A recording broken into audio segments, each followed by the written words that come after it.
Hello, everybody. Welcome, welcome.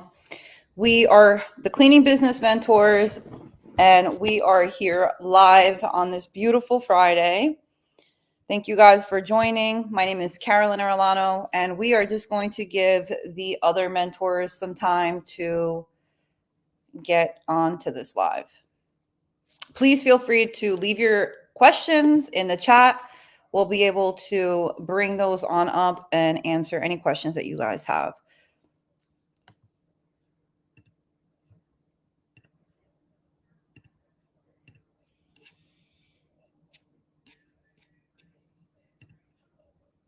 Hey, everybody. Thank you guys for joining us. We are the Cleaning Business Mentors, and we are doing this live YouTube channel. Okay, so normally we do this on Clubhouse, which is an audio app, but we've decided for the next couple of weeks into the new year of coming onto YouTube and doing our weekly talk live. Hey, Goddess. Hey, Taylor, Lorena, Rhonda, if you guys have any questions, please, again, feel free to drop them in the chat. We're going to be answering them. And again, if you guys just give me a little bit, about 2 minutes, and we're going to have the other mentors joining. Now, as many of you know, and we'll be bringing this up at some point, we are going to be having the Clean Biz Network Conference 2024 in Las Vegas. Okay. So that is coming at the very end of February up until March 1st. I'm going to make sure to link down for the event actually here so that you guys can grab your tickets and come meet us in person, y'all. You know, we're a lot of fun. So you can only imagine how we get down in person.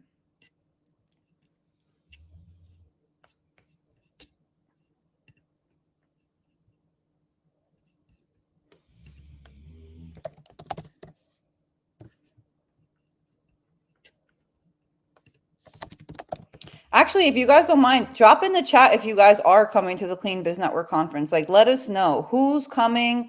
And also, if you've been to a Clean Biz Network conference previously, please drop it in the chat. Let us know how the experience was for you, if you gained any value, and really, what you took from coming to one of AJ's events. So if you could drop that. Awesome. So we already have a couple of people answering. Assured Comfort Cleaning, you're going to be there. Super excited. Can't wait to see you. Are we going to do one in New York? We're going to be doing more networking events all over the country. So to answer your question, yes, we will be doing meetups in New York and different events, of course. And we're just waiting for a couple of people to come in.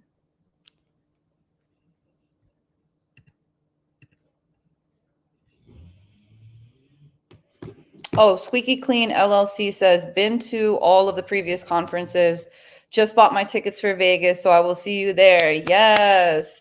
And Bettina Bennett Walker, this is your first CBN conference. You're going to have so much fun, you guys. I actually went to my first CBN conference. I was at the last one in Florida, and there was just so much value that was given. And I love going to events like this because you end up meeting like-minded cleaning business owners, right? And we're not all maybe in the same space. You'll meet people in the industry. So they don't necessarily have to own a cleaning business, but we have industry experts that come to these events. So we have people that know how to get government contracts. We have business owners that, have Airbnb cleanings. We have people, industry experts on, taxes and across the board. So it's really interesting to learn, of course, more about the cleaning industry, but, it's business related. So that's going to be really exciting. And let me just try to get the rest of the gang on here. AJ said he's on the way, which is awesome. I'm super excited that a lot of you guys are coming to the conference because Oh, let me just hey Mila. Okay, we can hear you, girl. Oh, you can hear me? Yes, What's ma'am. going I on? Are the guys late today? Don't tell me we're on time. can. We are on time for once, actually, which is pretty funny. That's how it goes on Clubhouse. We're always on time, but I'm late. Let's see. Can you see the chat? I was just asking everybody. Um, Yeah. I was asking everybody to drop it in the chat if you guys are coming to the CBN event at Yes. the end of February. And then I also asked them to drop in the chat if they've been to one of AJ's events and what they took from that. So we do have a couple of people already coming, super excited. I can't wait to see you guys. I love, love, love the energy. I just wrote hello in the chat and then it said AJ. Is that what's happening? Why do you have your like I can see your name in the chat? Or never mind. Maybe I'm just confused. Oh, no, it's okay. Yeah, I don't know why it says that. It's like Girl, AJ in the chat. I was like, I wrote that. Anyway. that is funny. Yeah, so it looks like, are we waiting for the guys? Shall we get started a little No, bit before let's they get get started. here? No, yeah, let's get right into it. So so what I wanted to do is I wanted to just give it a second on the questions that are in the chat so that until everybody gets here. But we can just talk about pretty much whatever. We're the cleaning business mentors, you guys. Yeah, that's us. Yeah, did anybody say they're going to go to the conference and meet us there? Oh, somebody, Bettina says, this is my first CBN conference. That's awesome. I just did a webinar yesterday about my mentorship program, and we were talking about how important it is to network with other people. Hey, AJ. What up, y'all? Let me turn this phone down. I was listening to y'all. I was trying to get here. But what up, y'all? Appreciate y'all for holding it down till I got here and got myself Of together. course. All right. Happy Friday, everybody. Get this camera right. Happy Friday, gang. Right. Where y'all at? What we doing? Oh yeah, I was just we were just starting to sorry, Carol. We were just trying No. to get rolling, and I was just telling everybody how I had a webinar last night, and I was just telling everybody the importance of networking and how the CBN conference is going to change our lives. So it's going to be For sure. exciting. I used to hate, well, listen, for anybody who's never been to a conference, my first conference was like in the vacation rental industry. And I thought it was the most boring thing. I'm sorry. I didn't name any names, but I thought it was the most boring thing. And I was like, I am never coming to this again.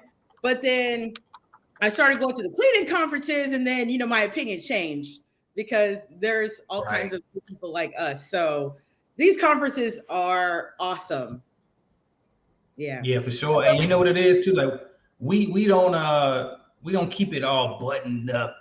You know what I mean? It ain't just I know we here for business, but we don't be people too. You know what I mean? So yeah, we try to put a different twist to it. Did y'all already jump into questions? No, not yet. Carolyn, you're still on mute, by the way. Oh, I just realized. Yeah. How do I find? Um, Because I just realized I need to hook my mic up. we didn't jump into the questions just yet. I wanted to wait for you guys to get on. Okay. All right, cool. I'll pull some up. And hopefully I don't sound too bad because I'm just gonna ignore the mic for now. Welcome everybody, welcome. I'm gonna throw some of y'all on the screen just so y'all can go ahead and, get y'all 1 second of fame because I'm going fast. There we go. Right. All right, is that a question? Let's start there then. Robson Lope says, hi all. Any idea for system you use? I guess what system you use to manage scheduling and automatic billing services. So for automatic billing services, I would say use CleanBiz Network software. So if you join CleanBiz Network, we have a software. It does all of that as a CRM software. We also have scheduling on the way. Shout out to Tenacity Clean for putting me onto that because they built that part of it for me. Just got to implement it to everybody's account. But until then, Carolyn, and actually Amelia too, both of y'all, y'all both use software for scheduling, right? What are y'all using? So currently I'm using Booking Koala. Okay. I use, and I'm going to put it in the chat too. This is the scheduler. I use Connect Team for to schedule my team, to schedule the cleaners. They can pick their days off. You can double up the schedule so you don't have to like redo it for the next week. So there's a lot of good perks for scheduling my team on Connect Team. But we use Booking Koala to book cleans. So Okay. yeah, we use both of those. Appreciate that. Appreciate that. And guess what, y'all? After every single question, guess what I'm gonna say? Go to www.cbnconference.com and go get your tickets right now, y'all. The same way we answering y'all questions here, we can do it even better in person. So make sure y'all meet us in February 28th through to March the 1st in Las Vegas, y'all, to clean on this charity work on a Friday evening. I mean, answering y'all questions. Least y'all can do is pull up on us. Did I break up too bad on that? I know, like they said, I got bad service. Am I going out too bad? No, you sound good. Okay, perfect. It laid out for Perfect. me Thanks. a little bit, but it's okay now. Okay. Okay. Hopefully it's good for the people. All right, here we go. What's next? We got Goddess Kamisi or something like that. Hopefully I didn't mess it up. She says, how often should we pay contractors? So me personally, I pay them once a month. However, the more often you can pay people, the better, right? So that's just my feedback on it. Y'all want to jump on that one? Sure, I'll go. Go ahead, Carolyn. Oh, go ahead. No, it's fine. So I actually I don't like owing people, right? I don't like seeing money in the bank if it's not mine. So I like to pay my contractors out anywhere from 7 to 15 business days. But I try to do that. So let's say our week starts on a Sunday, starts on a Sunday, ends on a Saturday. So they will get paid from us highly likely before that next Friday. But there are some accounts, and again, I do a mixture of homes. So a lot of that money is from residential cleaning. I'm not waiting on that to get paid from the client. So that we'll pretty much try to pay them out within like 7 to 15 business days, usually within the 7. And then for some of the commercial accounts, we pay them out in 15. So we do net 15. Okay. How about you, Mila? For us, our week starts on Monday. So Monday to Sunday, because we work on the weekends too. So they work Monday to Sunday, and then they get paid the following Friday. So they kind of have like a week behind. And that's kind of like a perk for, why I keep my people too and have very low turnover. The kind of people I hire need to get paid often. So I make sure they get paid every week so they come to work. Okay, fair enough. And that's what I like. If I can pay every week, I will, because like, you know what I mean? As soon as, like I said, the more often the better. For sure. Yeah. My bad. I'm texting Miss Nicole back right now. She's supposed to be on with us today. Shout out to Nicole Thomas. They stream me out giving her a hard time. So I'm just trying to let her know what she can do in the process. So apologize for looking like I'm being rude. I'm just trying to help the people out how to get on here. All right. No, you're good. And AJ, do you want me to? I can put you live on your Instagram also, if you want. Yeah, let's do that. Okay, I guess I would have to go open my Instagram though. Let me do that. Yeah, because it's asking for the stream key, right? Right. Let me get that for you. All right. While I'm doing that, you want to pull up you pull up the next question. Okay, cool. Hold on. I was just adding Mila's Instagram on here. Okay, so we just asked the question of how often should we pay subcontractors?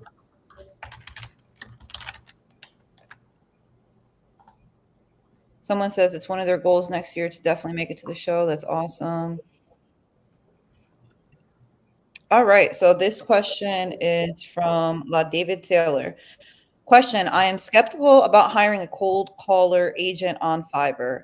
However, I need to do so I can focus on the business. Your best advice on picking that cold call appointment maker. Who wants to go All right. first? Can y'all hear me? Okay, I'll Yeah. go first. Can y'all hear me? Okay, perfect. So my advice number one would be make sure you get the automation membership. That's my bad. My Instagram is set. Yeah. Can I install the Instagram? I hope so. I'm gonna ask. Okay, hopefully it's still live on Instagram. My bad, y'all, for setting that up. But anyway, my first piece of advice for hiring a cold caller would be, you said from Fiverr, would be not to hire them for Fiverr. That would be the first advice. So What? I prefer Upwork over Fiverr. And then there's other websites as well. Shout out to Miss Tenacity Academy, Miss Johnson. She said, what is it? Online Jobs PH. That's another one. OnlineJob.ph. And so, but try something other than Fiverr. That would be my first advice. My second advice would be get the Cleaning Business Automation Program so I can walk you step by step on how I did it and been running this thing like this for about 5 years now with my lead generation service. And then what else I got for you? That's it. Try Upwork. Be detailed about what you expect in your job description and just don't be scared. Give it a chance. Give some people a try. Give them a script. Tell them what you want to say and go for it. Why don't you like Fiverr, AJ? I like Fiverr for one-time jobs. I don't like Fiverr for ongoing. Okay. Upwork will actually track, like, it'll basically monitor their whole screen and screenshot their screen like every 5 minutes so you know if the people are actually working or not. Oh, okay. Yeah, I mean, yeah, that's good advice because I was wondering that because I use Fiverr and Upwork. I do like Fiverr for one-time jobs too, but I didn't. I use Fiverr, but just one-time job. But I think I hired my VA from maybe it was from Upwork. I don't remember. It was too long ago. Right. Okay. With that said, make sure y'all go to www.cbnconference.com and go get your tickets, y'all. Meet us in Las Vegas, y'all. All of us are going to be here. I see my guy Tony Williams just pulled up. What's good, talking years? Hit that unmute if you can. Yo, there you go. Can you hear me? Yep. Man, sorry about that. I'm driving, just leaving a funeral, man. But it's good to be here, y'all. Yes, sir. Hey, condolences to you. Yeah, appreciate that, bro. Yes, sir. But I'm ready. Let's rock and roll. Okay, let's do it. We'll let you go ahead and tackle the next one then, right off top. Let's see what we got going on. Shout out to Josephine says this will be her first CBN conference. Let's see what we got here. Bam. This is Tony can definitely handle this one. They say, what's a good payroll system besides QuickBooks? Gusto. We use Gusto. That's the one that I like. It's very simple, very user friendly. It's not super expensive, and it it kind of calculates like your state taxes and does all that stuff for you. They also have like a bunch of HR add-ons that you can add on, where you can have performance evaluations. You can put your handbook in there. You can have time off requests, time tracking evaluations. You can put your handbook in there. It's a lot for payrolling. But if you want to link up with Gusto, let me know. I got a referral link that I can drop in the chat. For sure. Yeah, that would be dope. Definitely put that link. I think, Carolyn, you said you use Gusto too, right? I know I do now. Thanks for y'all. So I've actually in the past, right now I have QuickBooks. I'm going to look into Gusto though. So yeah, if you could drop that link, Tony, that would be great. I did use ADP for a while. I can say this, you get what you pay for. They are a little bit on the higher end, but the customer service is immaculate. I used to do our payroll and I would always submit it late, right? So ADP would be there to save the day because I would call it like random times of the night, 10, 11 o'clock, and they'd be able to put the payroll in for me. So their customer service is awesome. And then I ended up going to QuickBooks because I was no longer the one submitting payroll. It was getting done on time and I didn't need that hand-holding customer service. But I'm definitely going to look into Gusto because I'm all about saving money this year, on anything in the business. So yeah, definitely, Tony, that would be awesome. When you have a chance, I know you're driving, if you can share that link. For sure. All right, what else we got, y'all? I am trying to get into VCT stripping wax. Any ideas on how to network and learn to add this to my list of services?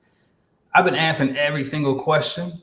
First, I'm gonna stop. I forgot last week I was pacing myself and letting y'all talk. So I'm gonna slow down and not answer it, but I definitely always got to answer right. But I'm gonna slow down. And also before we answer this, Make sure y'all go to www.cbnconference.com. Go get y'all tickets. Meet us in Vegas, y'all. Meet us at the Clean Business Network Conference. All right, what y'all got for that? I know Tony's still here. If you heard that one, we trying to figure out how you can learn how to do strip and wax. All right, so I'll go. I would say two things. So I know how to strip and wax floors, and there's two ways to go about it. Number one, you can do a quick Google search and see what classes they're having in your area. So if you guys don't know this, a lot of the janitorial supply stores, that sell equipment, supplies, carpet cleaning, VCT equipment, they will have their own classes sometimes and they'll do them for free. So first, definitely go look for a free class. I know the IICRC does offer a number of free courses. And again, it's usually you'll find them not directly on the IICRC website, but you will find that janitorial supply stores will hold these types of classes. And the reason why they'll have either these free classes or discounted classes is because they're hoping that once they train you how to use the equipment, you will then buy the equipment from them and you'll have that lifelong relationship. So when I wanted to learn how to do carpet cleaning, I went online and I put carpet cleaning classes near me. And there just happened to be a janitorial store called Magic Wand. And they were less than half a mile away from my house, and they were having a free carpet cleaning class with the certification through the IICRC. So I went and I took that class. I learned how to clean carpets, and it worked. I ended up becoming really good friends with the owner of Magic Wand. That's Mr. Taft. If you're watching, he's awesome, you guys. He's actually in Perth Amboy, New Jersey. He has an amazing a supply store, but he also does a lot of classes, and he has a lot of equipment. So I did take that class with them and ended up making a relationship with the owner of the janitorial store. So definitely go ahead and check out for the free classes in your area. And if not free, they do have paid ones through the IICRC. And if you don't have the funds, because you don't have to be certified, you don't have to go out and do the job. I've done plenty of cleaning jobs where I wasn't certified in. It's just having that peace of mind and knowing that somebody that, knows what they're doing taught you. But if you don't have the funds for that, you can absolutely go into YouTube University and learn how to strip and wax. You can go get the equipment, rent it from Home Depot. You don't have to spend the $1,500 to buy the equipment. Rent it from Home Depot and practice somewhere.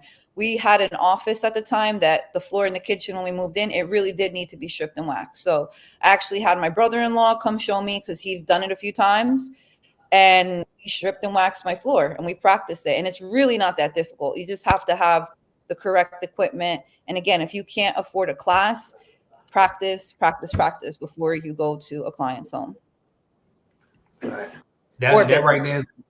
That right there is the number one answer. And then the only thing I would add to that is simply find you a company that does it and go work for them.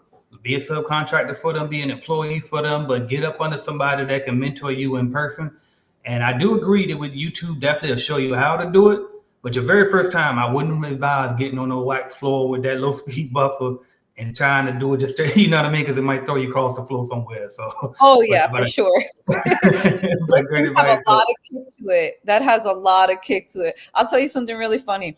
There was one time I went into a 7-Eleven and I was not good at it. I took the class and everything, but that doesn't mean you're going to be good at it. I didn't practice enough.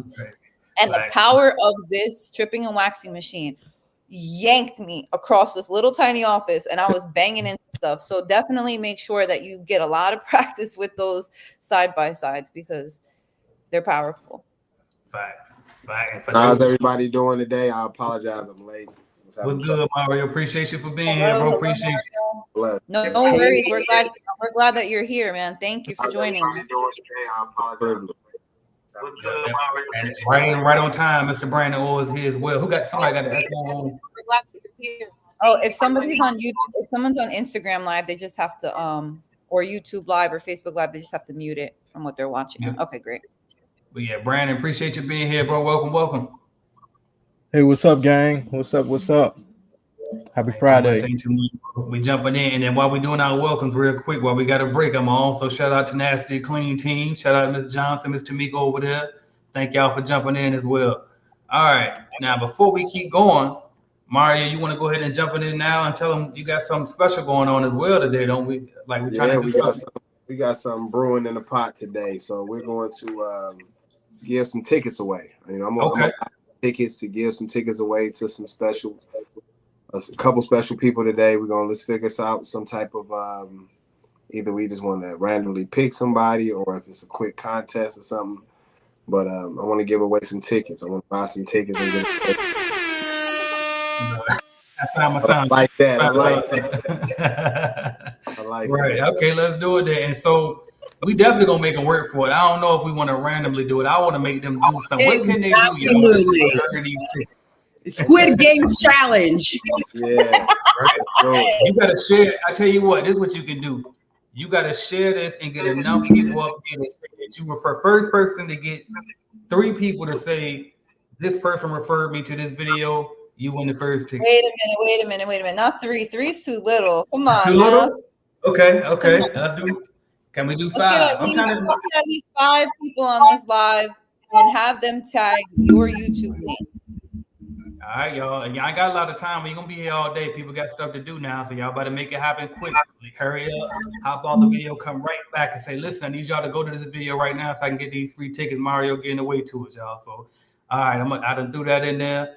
We're gonna come back now. Let's get some questions, y'all. Let's hop on some questions right quick. Let's see what we got. Where we at? Oh, damn, we got a lot of questions. Okay, but let me see. See where we left off. Did we get this one? Hey, everyone, what is the most targeted cleaning service and least targeted cleaning service? I'm going to shut up. AJ, you're not supposed to shut up at all. You got some advice. We want to hear it. Right. You have something different to say. I'm curious to know what you want to say about it. Well, you know what it is, too? I got to learn how to share. I got to learn to share. You know what I mean? So it's like, I'll let y'all talk sometime first, and then I'll come. Or I might just shut up altogether. If y'all got good answers too. Sometimes I gotta shut up. So I like hearing different answers, but okay, I'll answer to the best of my abilities. There you go. AJ, can you hear me? Yeah, we can hear you. I would think the most targeted. So I think it depends on the person, right? It depends on what the person wants. I can't hear you guys. Can you hear me? Yeah, we can hear you though. Mario. Yeah, we can hear you, bro. Okay. Can you hear us? Yeah, I can hear you now. Okay, perfect. All right. Go ahead, Mila. I'm sorry. All right, no, it's all good. Well, I was saying, he's asking what's the most targeted cleaning service, and I think it depends on everybody's opinion. But I mean, I would think commercial cleaning is the most targeted because I think people find it to be a fairly, I guess, easier job out of all of them. I mean, I've never heard anybody say they like residential. It's even who do residential. You know, Airbnb is one of the toughest jobs. Yeah, I can't hear Mia. Do that.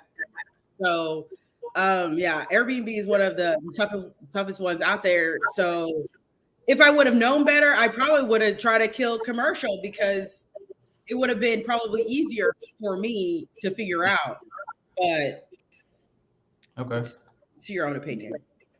Okay. Anybody else want to jump in there? I see Brandon just hopped on here. Mario, can you hear me? I can hear you. I just couldn't hear Mia. I don't know why. Okay. Well, she just muted now, but yeah, she was talking at first. I don't know. But anyway, one of y'all want to jump on this question? They asking what do we think is the most targeted cleaning service or least targeted cleaning service? I would honestly it really depends. Oh, go ahead.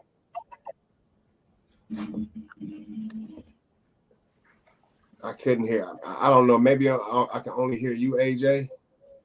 I can hear you well. Can you hear me? I can hear you. Mario. I can't hear the two ladies. That's weird. Okay. I don't know. I'm gonna try this. That's absolutely convenient, Mario. Hold on. I'm gonna remove you from the stage, Mario, and then I'm gonna bring you back on, see if that fixes anything. Okay. All right, let's try that now. He said, I cannot hear the ladies. I will not tolerate that. Bring Mario. Oh, then he left all the way out. Okay, back. Wait, Brandon. No, Curly, you was about to say something, right? Oh yeah, I do have something to say. I just side note real quick because we're on live on Instagram. So if you guys want to enter, please have 5 people tag you, but have them tag you on the YouTube live. So if you're on any other platforms, Facebook, Instagram live, whatever else we connected, if you guys can have them tag you onto the YouTube, that'll be one way we can keep it together because we have multiple lives going for everybody. So I just want to make sure that when you enter, you're doing it on this YouTube video in the chat. So I would say the most targeted cleaning service and the least targeted cleaning service, that answer is really going to depend on the market that you're talking about. And I think, I'm not sure if that was said earlier, but definitely you have to see what your market is what's really the most considered cleaning service, right? If you're in an area where they have a lot of Airbnbs, it could be Airbnbs. If you're in an industrial area, commercial area, it could be, commercial accounts. So it all really depends. There is a niche for every type of cleaning. I will tell you that you can start going down a rabbit hole. Okay. Like me, I became completely obsessed with cleaning. I started to do carpets. I started to do floors. I got into remediation. I know how to do mold. Like with cleaning, there are so many things and avenues that you can take. The best advice that I would have is to do your research in the market that you're in and see what the demand is, right? Because if it's residential cleaning, then you're going to want to, maybe lean in toward that. If it's commercial, you might want to lean in toward that. So definitely just do a little bit of research because depending on the area, that answer can change. Yeah, I'm gonna piggyback off of just what you say. It's up to the area that you're in. Here in Detroit, let's say the least targeted market may be window cleaning, but on the high end, it can be corporate cleaning. We have a industrial industry here, so there's a lot of plants, car fixing plants, assembly plants, and different things like that. Subs assembly plants. So there's a lot of contracted available or assembly side here. But like she said, you just need to do the target market research for your area. Because all areas are different. But once you understand that everything in the world needs to be clean at some point, and it's more so collaboration over competition, I feel like you'll move a lot faster. But the best way to learn, the answer to your question will be delivered on February 29th. We ain't gonna give it away the first day. It's gonna be the second day. So once you come to the conference, all your questions will be answered. Facts. I see that Mahar already has 5 friends in the chat. Let's go. Let me see. Mahara. Okay, now fuck. I think we got a winner. Is that 5? Oh, wait, hold on a second. I do have somebody that got shouted out on IG. We weren't clear at first. But is that 5 first? Let's see. Is that? I mean, Mario said he had some tickets with an S, so. Yeah, plural. Yeah, I thought we was doing 1. He said with an S. Go ahead then. Big dog. So we got Sharon that shouted out. 1, 2. Okay, so we got 2. We're going to count those for you, Sharon, because you're ride or die. You're always in these chats with us and Clubhouse. So we got 2 people shouting Sharon out. Okay. How many we had over here on YouTube, Mila, if you can look at it, because I don't want to lose my spot again on the questions. Would you ask Mahara? Mahara. Okay, well, I think we got a winner there, Mahara. Here it is. What my sound effect on? Yeah. I hope I'm pronouncing that right. I try. Right. Well, I tell you what. So this is how we'll do it. Shout out to Mahara. This is what we can do. Mahara, if you Mahara still got more friends coming in, okay? Right. So how we gonna get these tickets for? How we gonna get Mahara's information? We ain't thinking about none of this. Right. I tell you what. Email me aj@cleanbiznetwork.com. Don't put it on me. Email support at cleanbiznetwork.com immediately after this, and I'll let them know they can't reach out to you, but email us support at cleanbiznetwork.com. Put your name that you used on YouTube and let us know You won tickets on the live today. Put the day's date and we good. All right. But Congratulations. again, tomorrow. All right, y'all. Let's get some more people up in here. Help the numbers too. I see the little jump on there. I appreciate that. All right, y'all. For everybody else, if you ain't winning no ticket, you better go to www.cbnconference.com. The same way we answer y'all questions right now, we're gonna do it even better in person, y'all. So make sure you get there. All right, let's see what the next question is. Let's see what we got. I lost my place even though I tried not to. There we go. There's a lot of questions. Oh, here you go. I found it. Somebody asked a question that I damn sure I don't think I'm qualified to answer. Here we go. What sofa/mattress cleaning do you recommend? That ain't my alley there. Y'all got that one?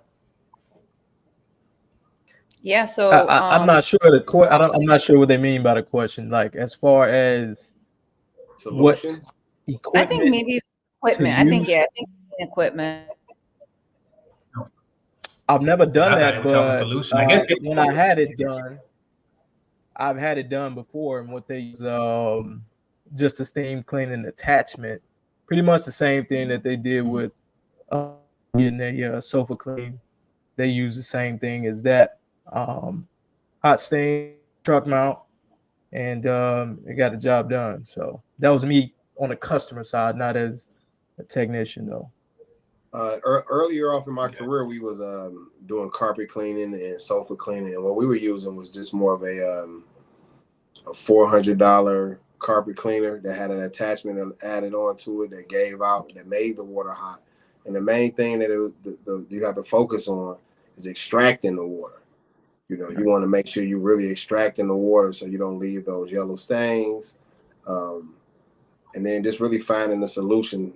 Me personally, I always try to find eco-friendly solutions that's really durable on the fabrics. So that's really what's the main thing you want to study is what solution is durable for that fabric, because you can mostly use any type of machine to clean it. It's just about the fabric, the solution that you put into that fabric. Love it. I love it. All right, y'all. Guess we'll roll to the next one. But before we do, you got something? Yeah, I do. Sorry. So I will tell you what not to use. Okay. Don't buy one of the ones that you use in your home off of Amazon. I have one in my house. I love it for my couches and stuff like that. But you don't want to go into a client's home ever with one of those. I actually sent somebody out like a couple of years ago before we had the actual equipment with one of those, and it was a huge complaint. I lost money on the job, and that was because I wasn't thinking to, like I said, go to Home Depot and rent the right equipment, right? So like Mario was saying, you want to get a hot water extractor that's gonna take all of that water out. But definitely, aside from just going to rent this stuff, do some research or take a course just so that you know what you're doing, because you don't want to ruin somebody's suede couches or anything, some type of material that you may not be familiar with. So getting familiar with these different types of materials is really important so that you don't end up having to spend money rather than make it. Yeah. All right. Yes. What else I got? Oh, don't forget, go to www.cbnconference.com. We fuck around and pull a mattress out on your ass and clean it there just for you. It's right there, bit, but you right know what there I at mean. the bottom. I'm gonna throw the mattress at somebody if they don't go grab these tickets. But you know what I feel like is the plus, the biggest gem of this conference every year is that we're all there. We're all human beings, and I can catch you in the hallway, Mia, and ask you a few questions or just talk about life or whatever it may be. I feel like that's the plus, that you really get to see everybody that you see on social media, YouTube, in person for a whole weekend. And it's just like we all a big family where it ain't about, can I answer the question, or the question that you're asking me, the answer is in my course. No, it's about we just all open and having fun, enjoying ourselves as queens. So that's the upside to it. If you haven't been to a conference yet, it's really a must. It's really like, why haven't you? It's not about I'm going to, it's more so why haven't you, especially being an entrepreneur. One thing I've learned is getting into the right room. And the right room is every room that's it's catered to your business. Just don't pick and choose and say, I'm gonna go to Invest Fest or I'm gonna go to this conference. No, you need to focus on the area that you're in, cleaning. So if you're in the cleaning, you should be at Clean Biz Network conference. It's February. It's a must. I'm sorry. Now that's a big fact, bro. I'm glad you shared that because that's important to hear. Because like you said, when they catch us in the hallway, and that's why too this year we added a third day. So instead of 2 days, we're doing 3 days this time. And I did a lot more downstairs to where we can just meet because it's like even though we got more speakers, so it's still the same value. But now we got even added space so that way you can mingle in the hallway, speak to the speakers. Like we ain't big time yet. So you take advantage of this while you got it. You can pull up on it straight up. Like Mario sat there in the parking lot last year with his phone. It was like till like 2, 3 in the morning, just talking. At least 2, 3 in the morning. I mean? So like for real, like get there if you want to build with these type of people that's running them type of businesses that you want to run. You know what I mean? That's meeting the people that you're trying to meet. Get in these rooms, y'all. Straight what he said. I love that. I'm glad you shared that. Facts. What we got? Praying for success says for all cleaners in the chat and around the world, it's enough opportunities and money for everybody. That's why we're here, y'all. Let's get it. Everybody eats. Yes. It's more than enough money. Facts. Give me a tip for your walkthrough to test how truly dirty a space is. I'll give you a tip. I can give you a quick tip. Make sure you have on your business shirt. Okay. Don't just come in there with no suit on. Just don't come in there with no jogging suit on. Make sure you have on your company shirt, a pair of khakis, shirt tucked in, and a book. That's the biggest tip I can give you. All right, go ahead and jump in there, Brian. You've been kind of quiet. Jump in there for me. Yeah. So she says to test how truly dirty a space is. I guess the longer you're in there, the dirtier it is. But you can use that tip. But I would say just be very observant. Just be very observant. Let them do all the talking. Ask them questions. And some spaces may not even look dirty to you, but there are certain things that bother them or bother their staff. So the biggest tip I would give is to talk less about you. They don't really care about that, how many awards you didn't won for being the best cleaner in the neighborhood or what type of equipment you got. But just put it back on them. Ask questions. What's one of the biggest things that keep you guys up at night as far as cleaning the facility? Who's cleaning it now? Do they like it? If it's internal, I guarantee they don't like to clean it, So just get some feedback from them on what their pain point is, and you'll get everything you need from the walkthrough. Just ask questions. Once you ask them questions, sit back, and they'll tell you everything you need to know. One more thing, I would say it's really up to you to make the space as dirty. When you're doing walkthroughs, make sure you move the coffee machine. Make sure you show them that what's up under that coffee machine. Make sure you try to rub your hand across all the pictures, across the door jambs and different things, and you show that client, what their previous cleaner isn't doing. Facts. Great point, Mario. Great, and that's one thing I was going to add too is the fact that the more you do it, the better you get. Because when you got experience, to go move that coffee machine. You know what I mean? To run your finger across the top of that ledge in the bathroom stalls because it's going to be dust up there. You know what I mean? In certain spots, you're going to know to hit as you gain experience. So nothing to it, I would just say, I know that ain't really like, the advice you probably was looking to hear, but it is what it is. The more you do it, the better you'll get. All right, this one right here, we kind of already tackled it, and so we'll go over it again. But it was asking how to do the VCT stuff again, get into stripping wax. Thanks, y'all. Thanks, AJ. I got the name right. Good. We're glad I got that right. All right, what else we got? How you get leads? Ooh, y'all can come to the CBN conference. CBN conference. CBN conference.com. Yep. That's it, y'all. Go to. That's it. That's the only answer. That's the only answer to that question. That's it. All right, but I ain't gonna say no more then. We'll tell them about that at the conference. Facts. All right, what else we got? Are there free or low cost ways of finding people to clean? I'm currently working a job and it's a bit challenging. I can't wait until I'm not no longer. Oh, you meant to say no longer. Wait until I'm no longer working for someone so I can focus on my company. I got to read that again. Are there free and low cost ways of finding people to clean? I got you now. You got it? Go ahead, jump in there. That's about 3 different questions. Is it free or low cost wages to find people?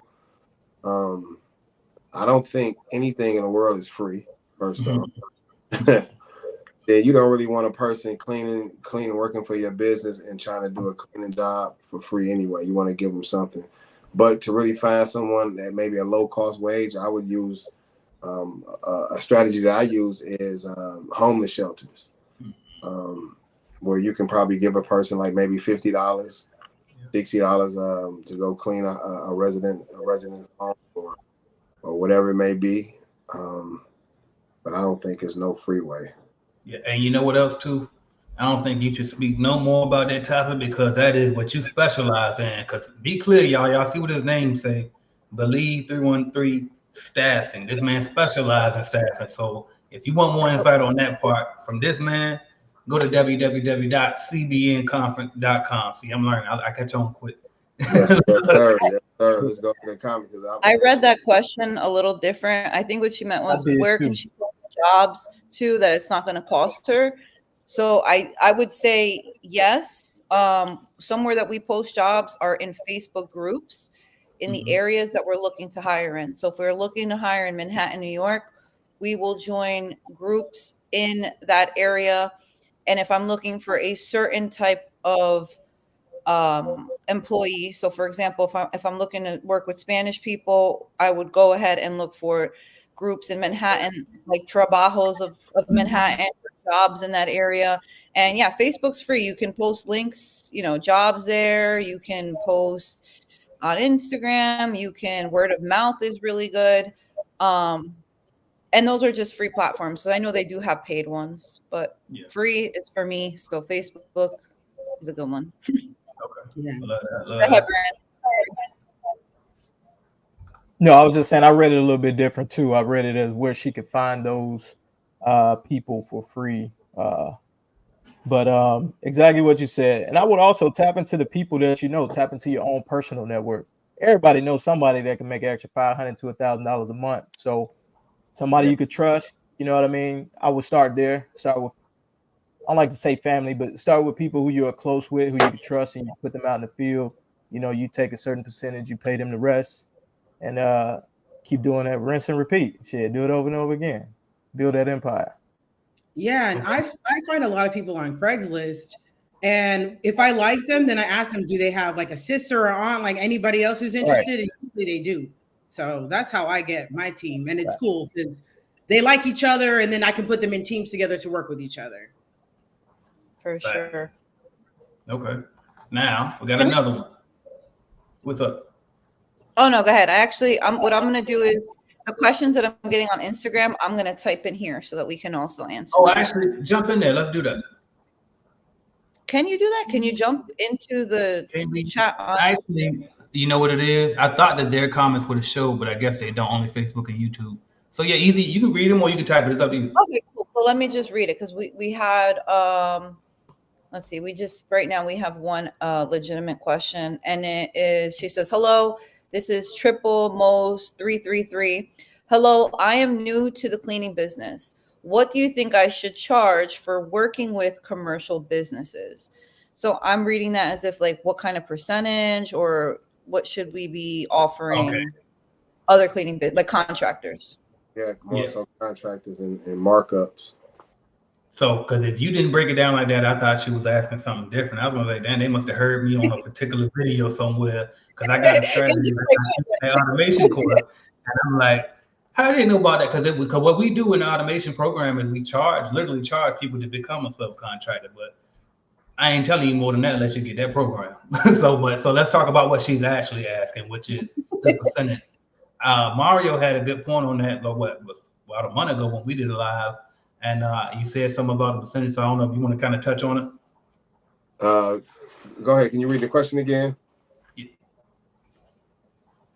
Yes, of course. Sorry. So the question is, she's new to the cleaning business. What do you think she should charge for working with commercial cleaning businesses? I think she means what should she be paying? Like what should she offer her subcontractors if she want a contract? I'm gonna give you a piece of it. Is the first thing is learn your market, learn markup.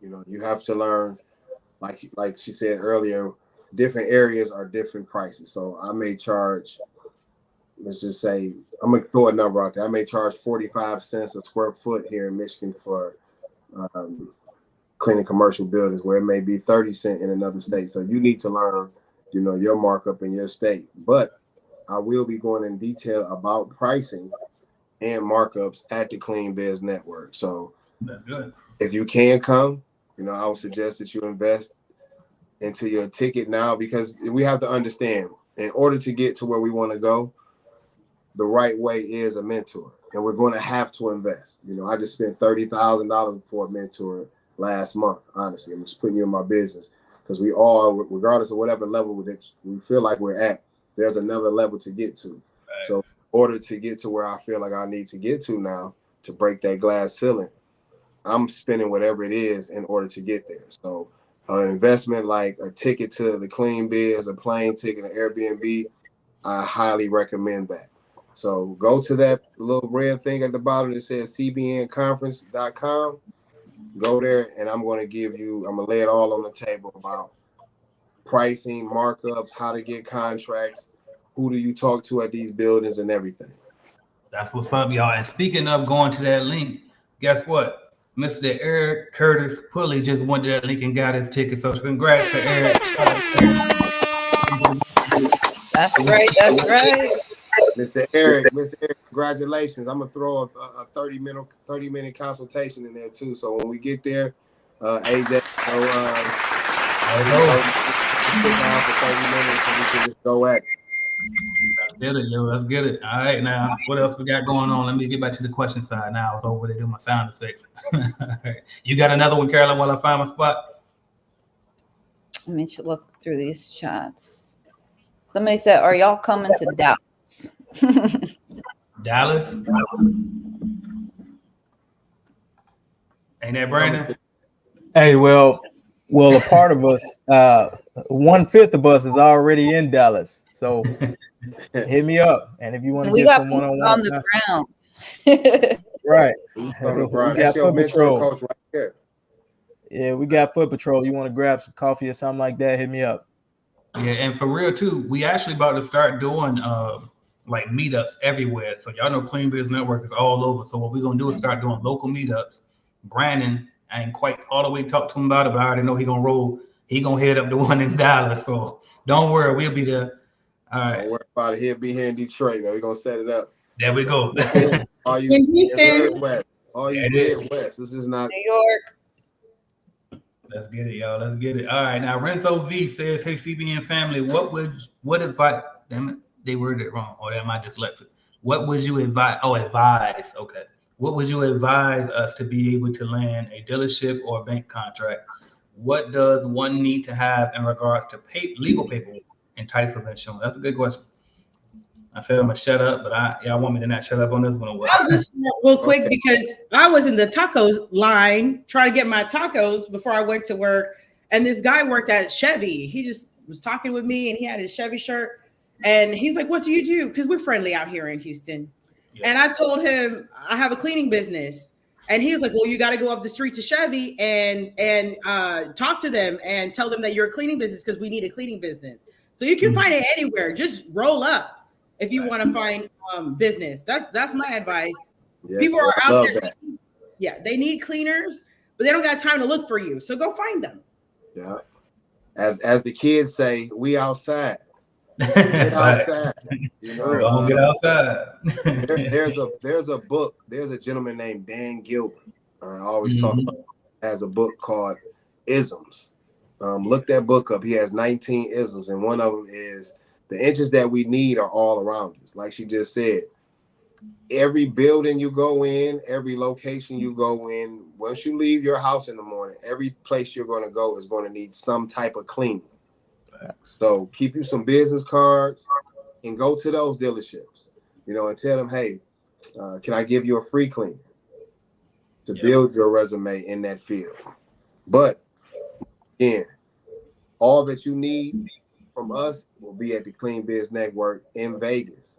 So the good thing is I'll be there a week before to see the Lions play in the Super Bowl. So because we just got cheated in Dallas, but I ain't gonna talk on that, man.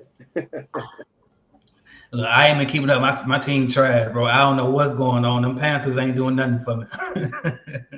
Brandon know what's going on down there. Hey, yeah, y'all beat. Well. Technically, I'm from Chi-Town, so we split the Lions 1-1. Y'all up 1, we up 1. So okay, I'll take that. Yeah, I ain't no Dallas fan. They definitely cheated y'all. So All right. I got a question. Oh, sorry, I got a question. Yeah, I want to make sure we can close this one out right. So, go ahead. Sorry. Yeah, everything they just said on that. One thing I was thinking that popped in my head with two things, because Mila said something. I was at a bar one time. Them car dealership people like to hang out at the bar, so you never know. Open up your mouth to these people, especially if you see they dressed up, because that's what I did. I said, damn, you dressed up. You like you somebody I should know. He was like, well, I work at the dealership up there. So that's one way, right? And then the other thing is, a lot of times in dealerships, they literally be having you can tell who important because they got the outside desk people, that's the salespeople. Then you got the offices. Just walk clean up into the office part. Pick one of them offices like somebody important and walk clean up in there. And then, hey, introduce yourself. They ain't gonna stop you for walking up in there. So for dealerships to do that, for banks, that's a little tricky one. Same shit though. Every account is the same. Figure out who's in charge, the decision maker, and go talk to them and let them know what you're trying to do and see if you can get a walkthrough schedule or opportunity to bid. Far as insurance, I always say general liability coverage, $1 million. You know what? I changed my mind. Get your tickets at the CBN conference and you get all of this from me. I tell you the whole rundown, who you need to meet, shake hands with. Next question, please. What you got for us, Caroline? You got it. So someone asked in the chat, is it possible to work a 9 to 5 and still run a cleaning business? Yes. Absolutely. Yes, girl. Yes. Yeah, absolutely. We're looking at everybody right here who's literally running a cleaning business and doing other things out that you can really consider the other stuff that we do as 9 to 5. So I'm not sure of their name. It's a group. It's a married couple. I want to say the Harzal or something like that. If you guys are familiar with them, and they talk about running a cleaning business without cleaning at all, and that's what is possible. It's just about how you structure it. And but the good thing is that honestly, we'll teach you all of that. AJ has courses and different things on how to run a cleaning business remote. So the most important thing is getting that ticket. Do you got virtual tickets this year? Is it virtual? Carolyn literally just asked this morning. Yeah. So not this year. It's a little bit complicated. Yeah, last year I was able to do it, but it's a lot of work to go into them virtual tickets. So we're gonna see, but we might. But I tell you what, in case we don't, go to www.cbnconference.com and come meet us in person. It's better in person anyway. Mm-hmm. All right, what else we got? Did we get? Yeah, we just got yours. All right. Yeah. Has anyone used Turno for cleaners? If so, was it worth it? This is your alley, Mila.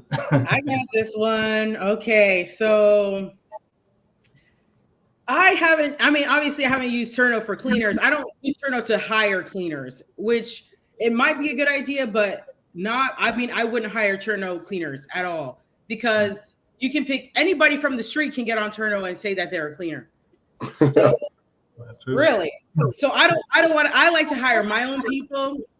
Turno takes a big percentage out of there, so I think it attracts a certain kind of cleaner. I wouldn't say high quality cleaner, but it's up to you. There are a lot of high quality cleaners up there that are tired of dealing with Turno because of all of their fees. I don't support Turno. I can't believe I said this on YouTube. I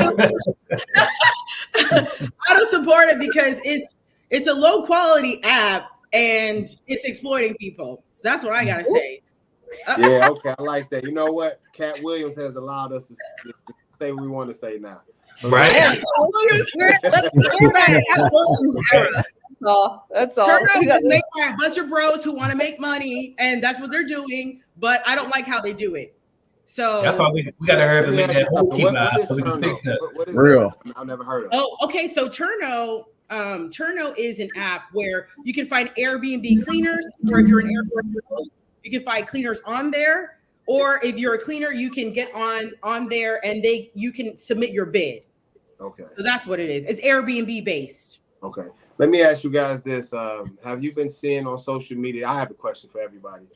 This you can get a cleaner for $7 an hour, $19 an hour, or $29 an hour. Yeah, I've seen that. Home Glow.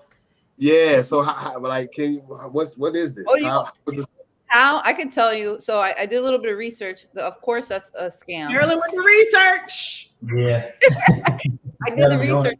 What they do is they sell you packages of cleaning for the year, right? So you buy cleaning. Let's say you get 10 cleanings at, I don't know, however much money, $3,000, I don't know, $2,000.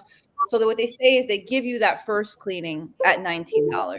So there's definitely a catch in there. So you're paying $19 for the first clean, but you're pretty much paying for the cleaning for either 6 to 12 months ahead of time.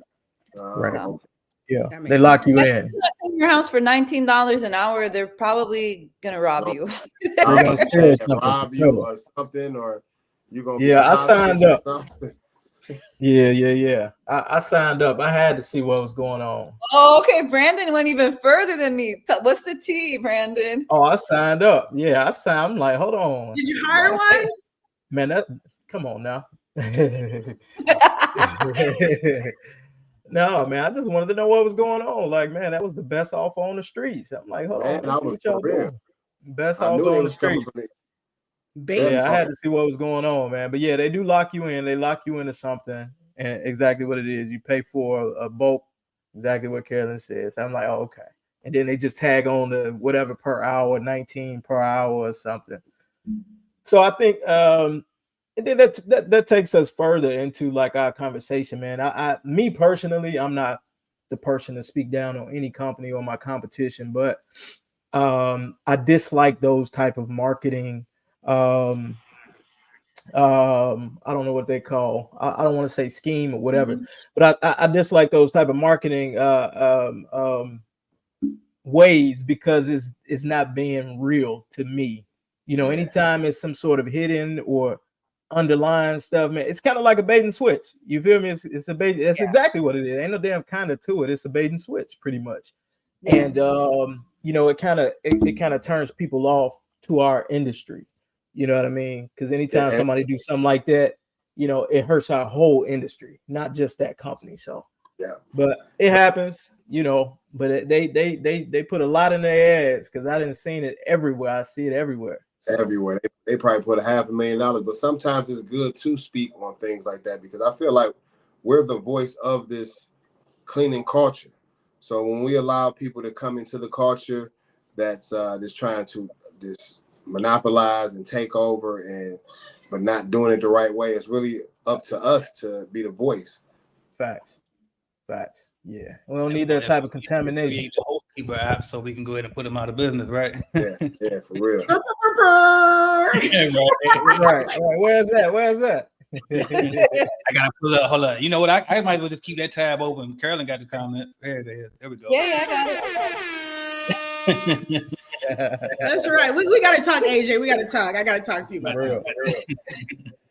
So the next question is from Alexis Neno, who, by the way, I just want to shout out to her because she is actively on all of our channels on YouTube, subscribing, asking questions, and putting herself out there. So I have no doubt that she's going to go far in her business.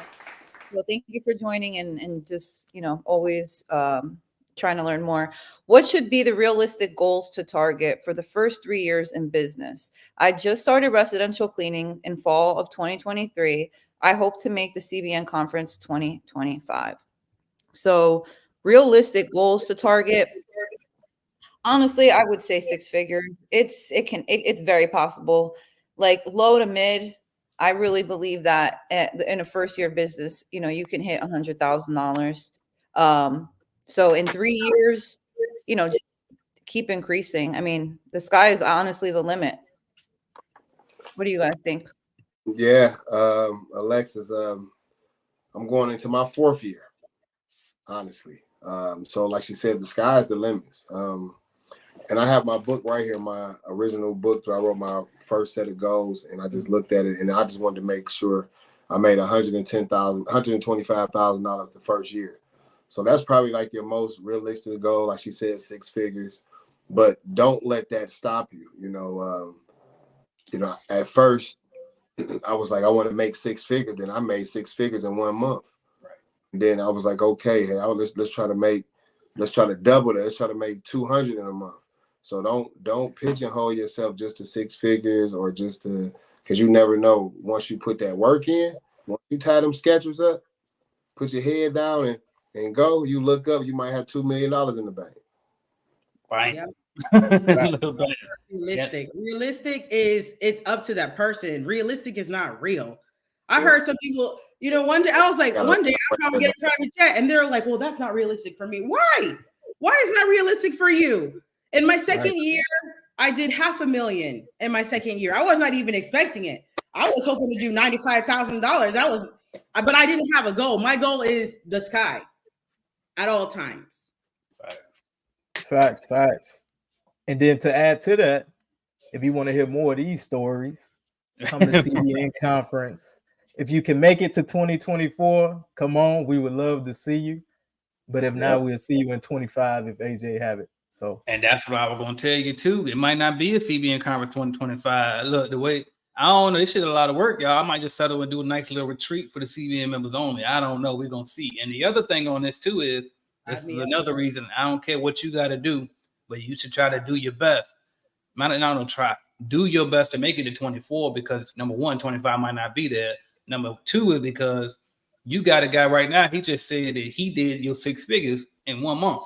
1 month. Wouldn't it be nice to go ahead and talk to this person and say, damn, yeah, I mean, how can I do that? Like, honestly, like, tell me, bam, bam, bam, what did you do? And you will be able to do that when you're in a room with people like that. So that would be my next advice on top of everything they just said, because it's all gold. Ain't nobody, I mean, everybody up here, you know what I mean? But get in that room, www.cbnconference.com. Invest into your business. That's it. Absolutely. And what I'll say about that is, what I always talk about the cleaning community, that we're the most badass group of entrepreneurs, CEOs out there. Because when I first went to my cleaning conference, I started hearing people talk, and I started hearing people ask other people how much they make. I'm like, okay, that's okay around here. I started asking, how much you do a year? 4 million, 2 million. I was like, I asked a whole bunch of questions. And guess what? When I left there, I had a whole bunch more ideas that I implemented into my business to grow my business. So whatever the money is, it's worth it, because you just got to go there and ask your questions, put in the work. Don't be shy, say it with your chest out, and you're going to get to the next level, because really it's all about connecting with people. So I love that, Mila. Real quick, I just want to shout out Max on. He became a channel member. I don't know if it's to my channel or Curlin channel or somebody else's channel, but shout out to you for being a channel member. Right? Listen, thank you, Max, for whoever that follow us. But you need to get on all of everybody's channels up here, okay? We all have a YouTube channel or Instagram channel, a website. Go check it out. We're always, getting involved, you guys. Fact.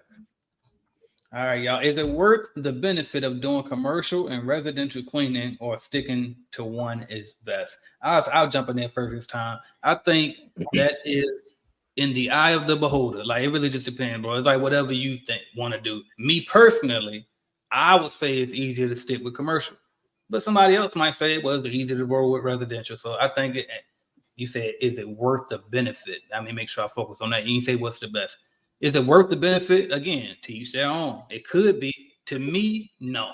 It's too much headache with trying to schedule everything. The residential side make it a little bit more complicated for me, but that's just my opinion. I'll let y'all chime in on that. I would say I'll jump in. Sorry, Brandon. No, go ahead, Mila. If you're gonna do one, you need to be good at it before you move on to the next one, because then you could be good at nothing both of them at the same time and be good at nothing at all. So if you are new to this, I would say focus on one thing.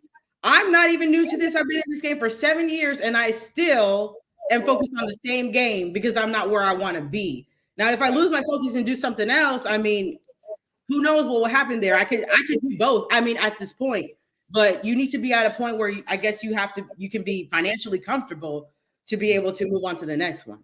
I love that. Absolutely. Facts. And also, those are two totally different. It's all cleaning, but it's two totally different clients. Commercial cleaning is not transactional. All right. These are more building relationships with these people. You're gonna be in and out of their facilities for a long period of time. So that's different than, somebody need a deep cleaning and because they're moving out or something like that, or they want you to come in once a month. It's more transactional. So it's a different type of customer, different type of communication. Is just totally different. So like Mila said, man, just get good at one of them first, and then or you can do it at the same time, but it's two totally different systems. It's totally different, man. It's totally different. So just get into one and get good. Like she said, get good first, then you can start branching out. Just to let you guys know, I'm taking notes myself, so just don't be Me listening too. and on here, regardless of, we can all learn from each other all the time. And those are two different fields. Me myself, I started in the residential field, but like AJ said, it's very nitpicking and depending on that customer. She may have been looking at a stain on the wall in the bathroom for 2 months, and you clean everything but that particular stain, and she feels like you didn't do a job. But like Mia says, be great at it. Become great at residential, then maybe move to commercial. But the main thing is making sure that you can financially do both of them at the same time without having any issues, because you're not going to be able to do the jobs. You're going to have employees, and the only way you're going to be able to have those many accounts if you're able to pay and keep the employees happy. So focus on one so you'll be able to build your bank up, and then you'll be able to spread your wings. Oh, that's fact, bro. I was gonna piggyback on that part. You said you taking notes. I'm gonna tell you real quick. So Mila, Carolyn, they've been doing this like cleaning business mentors and stuff. We started on Clubhouse, and I came on originally. I'm thinking, I'm about to pull up as a special guest. Now, I mean, I'm coming in Hollywood, right? And I started doing with them, and I'm like, hold up, now they know their stuff. So I'm learning stuff, and not only that, it was like it's kind of therapeutic. You know what I mean? We get up there and we vent and just build together. You know what I mean? So I just want to piggyback on that part. Like, we all learning, we always students, and that's why we all continue to grow, because we can steady learning. Stacey Brown, go ahead, bro. Okay, man. All right, Stacey. That's all right. And I can do it. It's no problem. Stacey, that's what's up. I have been dreaming of going to AJ's conference. Well, don't dream anymore. Let's make it a reality. Come meet at the conference. Listen, you guys, check out the link that AJ has pinned in this video. Through his Shopify store, you can make payments through the third-party app on there. I'm not sure if it's Klarna or Afterpay, one of those. So if you don't Shopify. If you don't want to, go ahead and front the money up front, I understand we all have bills. Christmas just passed. It's the beginning of the year, but you can finance that through Shopify. So definitely make that dream into a reality. Come meet us, Stacey. We're gonna have a really good time. The venue is beautiful. AJ and myself we'll check it out when we were in Vegas a couple of months ago, and it's breathtaking. Okay, beautiful weather in Vegas. 10 minutes from the Strip. Let's have fun. Let's go. Let's make this happen. Let's get it, y'all. Let's get it. From Instagram. So this is from Crystal.Brambia.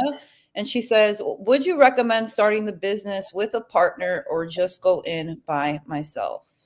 I'll let you guys answer that. I thought you were reading this one at the bottom. That's what I was doing this for. I appreciate that. I was listening though, and I'm laughing because my take on this is different than people. And first off, shout out to all of the people who started businesses with partners that I've interviewed, and they're doing an amazing job. Me personally, though, I am not a huge fan of starting off with partners, especially because most of the time Well, for one, let's start with this. You splitting the money 2 ways. And most of us too broke to be splitting money any type of way. So let's just start there. When you starting off, you ain't got no money to be splitting. So that's the first thing. The second thing though is most of the time you just scared. And you trying to get somebody to come with me. That's basically all it is. I'm like, no, yeah, it's gonna hold you back in most cases. Not every case. I've seen plenty of successful people do it. I interviewed them, but for me, that's a no. Get it rolling first, because especially too when y'all ain't got shit to partner about. Like I can see, for example, you want to split nothing. Right. What's 0 plus 0? 0. Like I can see if one of y'all got money and the other one got network, right? And you match it together. Like, I mean, but one of y'all got experience and one of y'all got the money or something like. But it's like, but both of y'all probably ain't got nothing. So it's like, well, shit. Both of y'all start a cleaning company.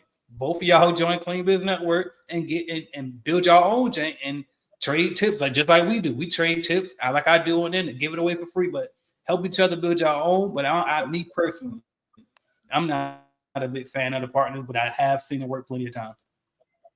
Me neither. In my experience, when you had to do college projects with people, I did not like it at all. And I still don't like it because nobody works harder than me. Okay. And I'm not going to have some lazy people gaining behind me. So that's all I got to say about that. So listen, who's going to pay your bills? You or your partner, if you want to bring a partner on. Be responsible for yourself, take accountability. If you want to do this, do it. You can still win. Exactly.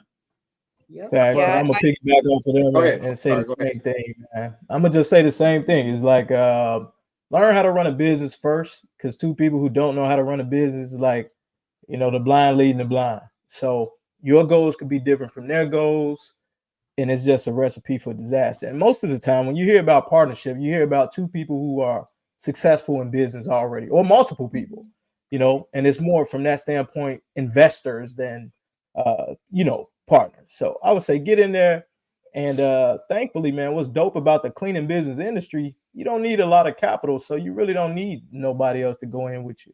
Get the CBN starter kit. You could borrow that. You know what I'm saying? You could borrow that. I would say find somebody to borrow the however much the CBN starter kit costs and figure it out. So and then you got partners right here. You got partners, you got mentors, you got coaches, that's all you need, bro. So lead them where they at, unless it's a spouse or something like that. But get in there yourself and focus on your goals. Facts. You had some, Mario, or you won't let it breathe? Oh no, I was just gonna say the same thing. If you do happen to have a partner, make sure you both have some type of value to bring to the table. Just don't say, "Hey, man, I was just watching the YouTube, seeing AJ. Let's start a cleaning company." No, you both, like he said, if it's someone who's already in the cleaning business and you're in some type of field and you both can come together and make a transformer like the old cartoon, yes. But if not, just do your research. Go on YouTube, go on Google. I literally started my cleaning business with $27. So like you said, it's not a lot of capital that you need.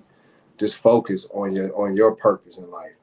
Sometimes we get distraught, derailed because we see other people in their purpose and we feel like that we should be doing the same thing they're doing, but that's not what God has aligned for us. That's facts, bro. And by the way, if anybody listening to that, if you caught that man said he started his cleaning business with $27. You want to know how he did it? Well, make sure you meet him at the Clean Biz Network Conference in February. www.cbnconference.com. Get your tickets, y'all. And I do got to wrap in like 10 minutes because I got to take my son to basketball practice. But if y'all want to keep rolling, y'all can roll. Travels with Grace said that she loved my lead generation system. She got 2 walkthroughs scheduled next week. Shout out to you for getting us a try. Appreciate that. What else we got? Right. That's called the boss up and get. Boss up. I know y'all be seeing the Lions play. That's called the boss up. Okay. When you get a big account or something, you got to boss up, baby. Okay, then boss up. Who was that? Somebody, Mrs. or Mr. Davis. I don't know how to pronounce it. I'm not sure what gender it is, but they said all the way from Canada, Edmonton, Alberta. Shout out to you. Matter of fact, we had somebody. Yeah, we had somebody from Canada last year. So shout out to Canada. Always supporting. Right, and my guy Jerry, if you watch and pull up. About 2 hours from me. See, there we go. There we go. Okay, bam. Longtime supporter, CBN member, Miss Angelica. What's up, Angelica? He said, not for me. I don't mess with it either. I don't know nothing about it, but I figured I'd just throw it up here in case y'all knew. No, you Carol knows about it. Oh yeah, I do know about it. So you definitely there is a market for that. I'm not going to say that there's not. There's definitely a market for crime scene cleaning. That is a business that you have to go into with money, meaning the certifications alone are going to run you a couple $1,000s. Maybe not too much, maybe like $4,000 or something like that, or maybe a little bit less. But it's more so the equipment, right? And that kind of equipment, it does cost a lot of money.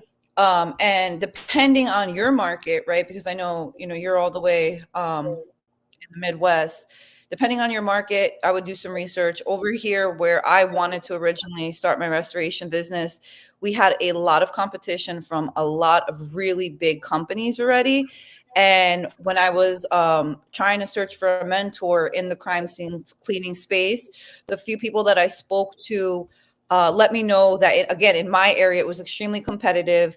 And it was a boys club kind of thing. And that, again, that's only in my area. I can't speak for everybody. It's people that know, know somebody in the police company or know somebody who is an insurance adjuster. So there's definitely a market for it. You just do have to get certified, make sure you know what you're doing, and have the money to invest in the equipment up front. What area is she in? You said Midwest?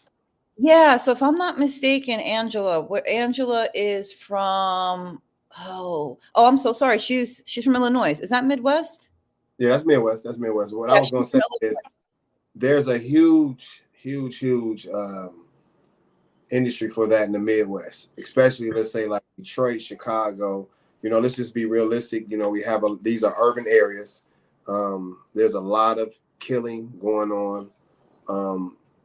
And I had thought about that. I said, well, that may be a great field to go into, knowing that it's a high crime rate in these areas. So I took the classes and stuff. I couldn't even get past the classes. You have to be a certain type of, your mind has to be in a certain area for crime scene cleanup. Going there, cleaning up after deceased people who've been in the house for about a week. Or one lady had, I'm just gonna be realistic. One lady had committed suicide, and the back of her skull was on the wall like a hat. So, like me personally, I couldn't handle that. So I just, but there is a huge market for it. I would even say do some research here in Detroit, because there's a huge market for it, but there's not a lot of people doing crime scene cleanup due to the fact they can't handle it. I've talked to a lot of cleaners here, and everybody say, hey man, I tried it, but I couldn't handle it. And like she says, the equipment, sometimes you may have to cut a floor out. It's just not going there to clean up with a mop. You may need real tools to cut a floorboard, cut some tile, cut some drywall, different things like that. So it's a huge market for it. Yeah, no, I know I can't do it. I ain't got back in maybe my earlier, younger days when I was a little more heartless. These days, I ain't, no sir. Shout out to Nick though. I appreciate you checking in. I also saw that you was checking in on my other channel where I'm doing a 100 push-ups a day challenge. So I appreciate you for checking in. Shout out to CBA family. All right, what else we got? What's this right here? What website or resource do you use to get more jobs in North Carolina? By the way, and this is for you, Carolyn, obviously, but also I don't got to leave, so we can go as long as y'all want to go. My wife went ahead and did me a favor. And my bad for talking over you, Carolyn. I thought I was muted. Oh, no, you're absolutely fine. A shout out to Regina, man, holding it down. That's the secret weapon.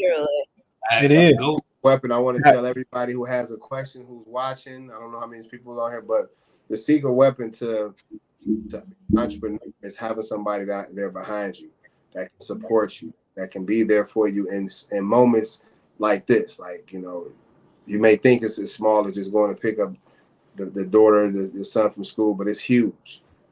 So, make sure you get the right person behind you. Just don't go for a pretty face.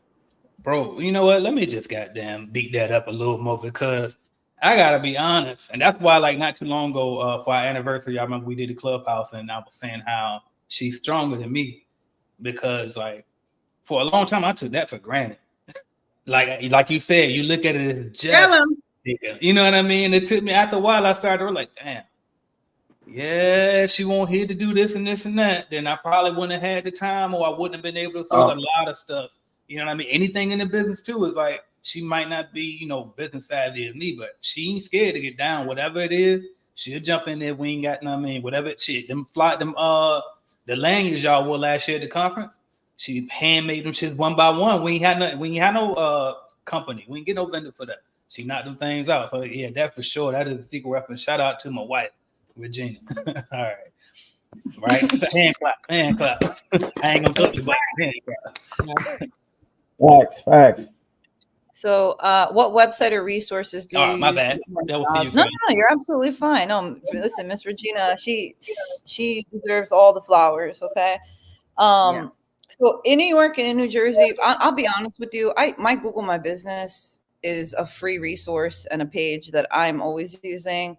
If you want to be the top in your area, depending on what part of New York or New Jersey is, I would say definitely get a business address, and really nurture your Google My Business profile, because the more reviews you have over the cleaning companies around you, you're going to get pushed to the top. Leonie, hi mama, hola, she's so beautiful. I'm sorry, I was hoping you would ignore this child. She just I cannot ignore Leonie. You know, I cannot ignore a child. I was over, I saw Brandon's daughter. I'm like, she's so yeah.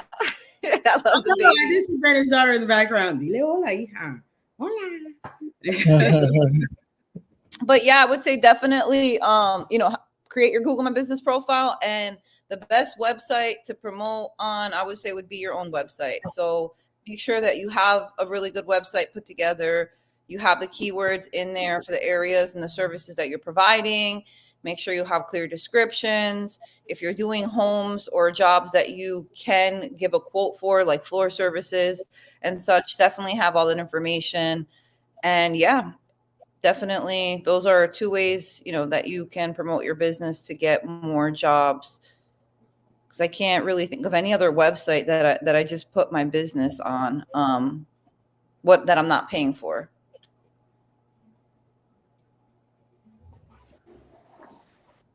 I'm sorry. Oh, AJ, we can't hear you. Or I can't hear you. You're right. Nobody can. I was muted. My bad. Okay. So Black Car Rides asked a question, but before we answer, we're going to say, go to www.cbnconference.com. Get y'all tickets. Y'all meet us all at the CBN Conference 2024, February 1st through February 28th through March 1st, y'all. Get y'all tickets. Meet us in person. Chop it up with us. Let's get it, y'all. All right, Black Car Ride says, I would like to know what you think is the best pricing system for both residential and commercial. That is so easy. Clean Biz Network. Go download the Clean Biz Network mobile app right now. Very simple, very easy. Don't ask that ever again. It's always Clean Biz Network. All right, next one. And I ain't gonna lie, in particular though, when it comes to pricing, I haven't seen too many other bidding calculators better than ours. Like, honestly speaking though, like I've seen some better proposal generators, but I haven't seen many better calculators, honestly. So, I agree. Yep, I agree. All right, let's see what else we got, y'all. All right, we on grad. What is this right here? Freeways, low cost of fine. We got that already. Didn't we? How'd that get? Yeah, we saw that one already.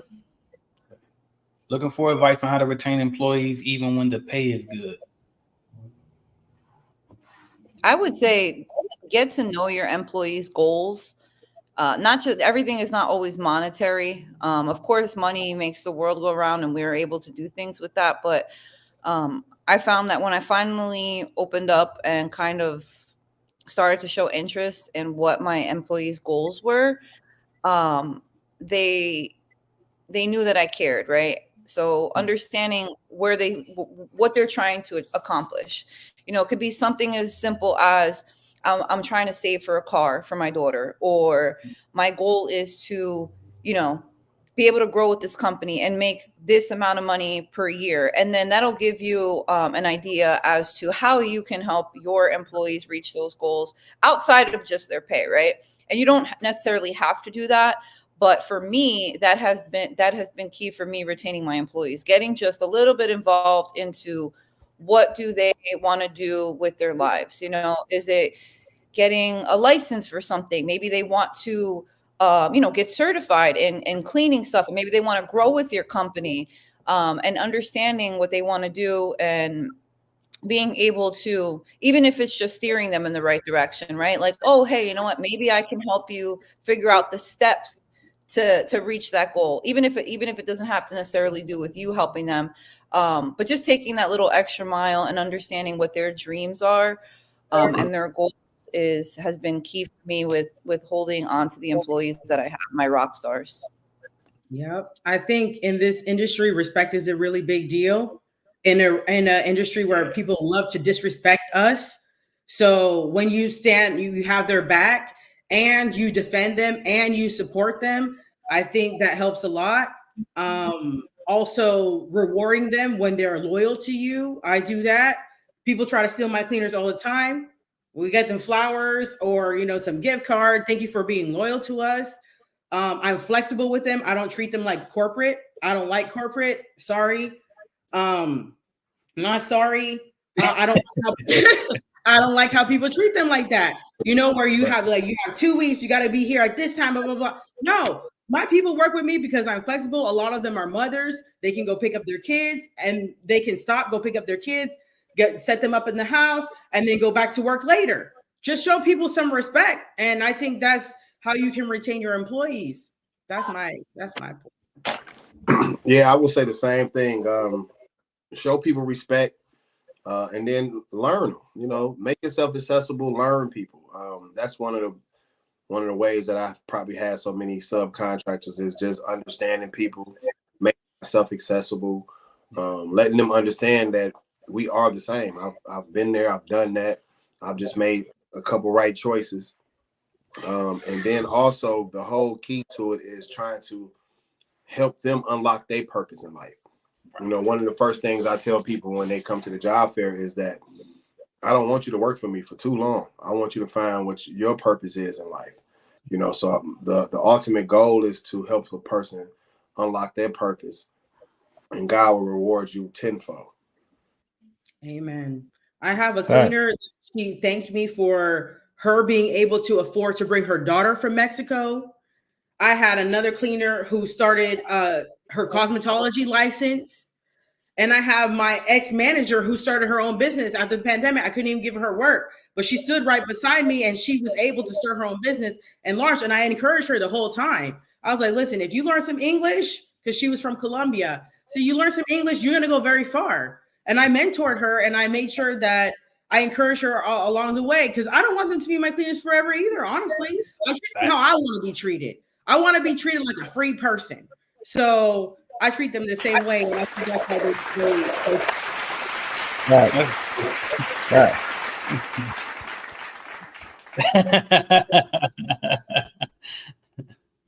I think you got it, Mila. I think you got it.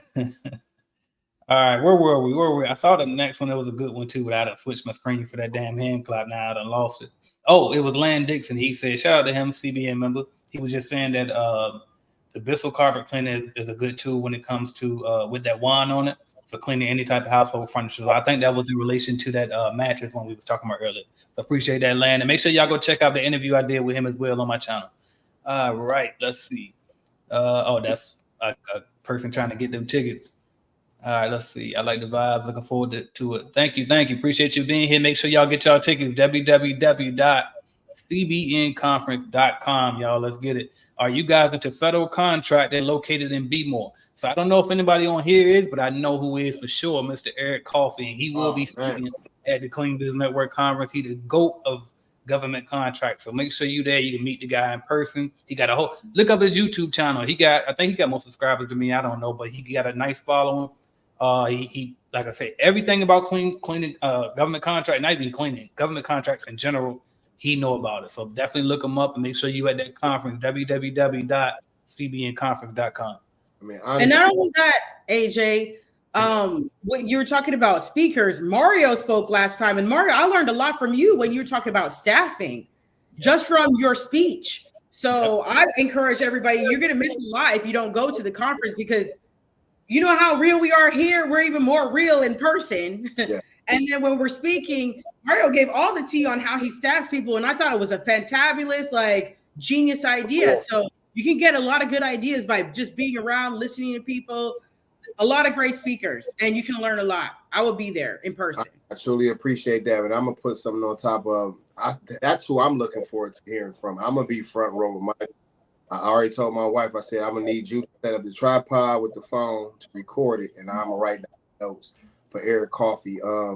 Government contracts, I feel like is our 40 acres and a mule. That's our reparations. If you can get into government contracts, if you can get on sam.gov, please do. If you can get here to listen to what Eric Coffee has to say, my brother, I truly suggest you do.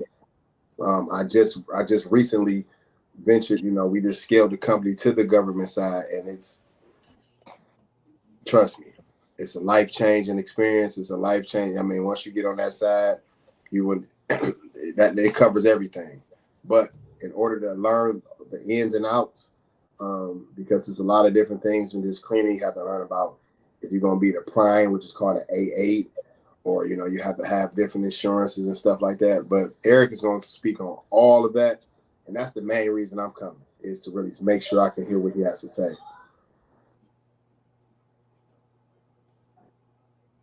Yep.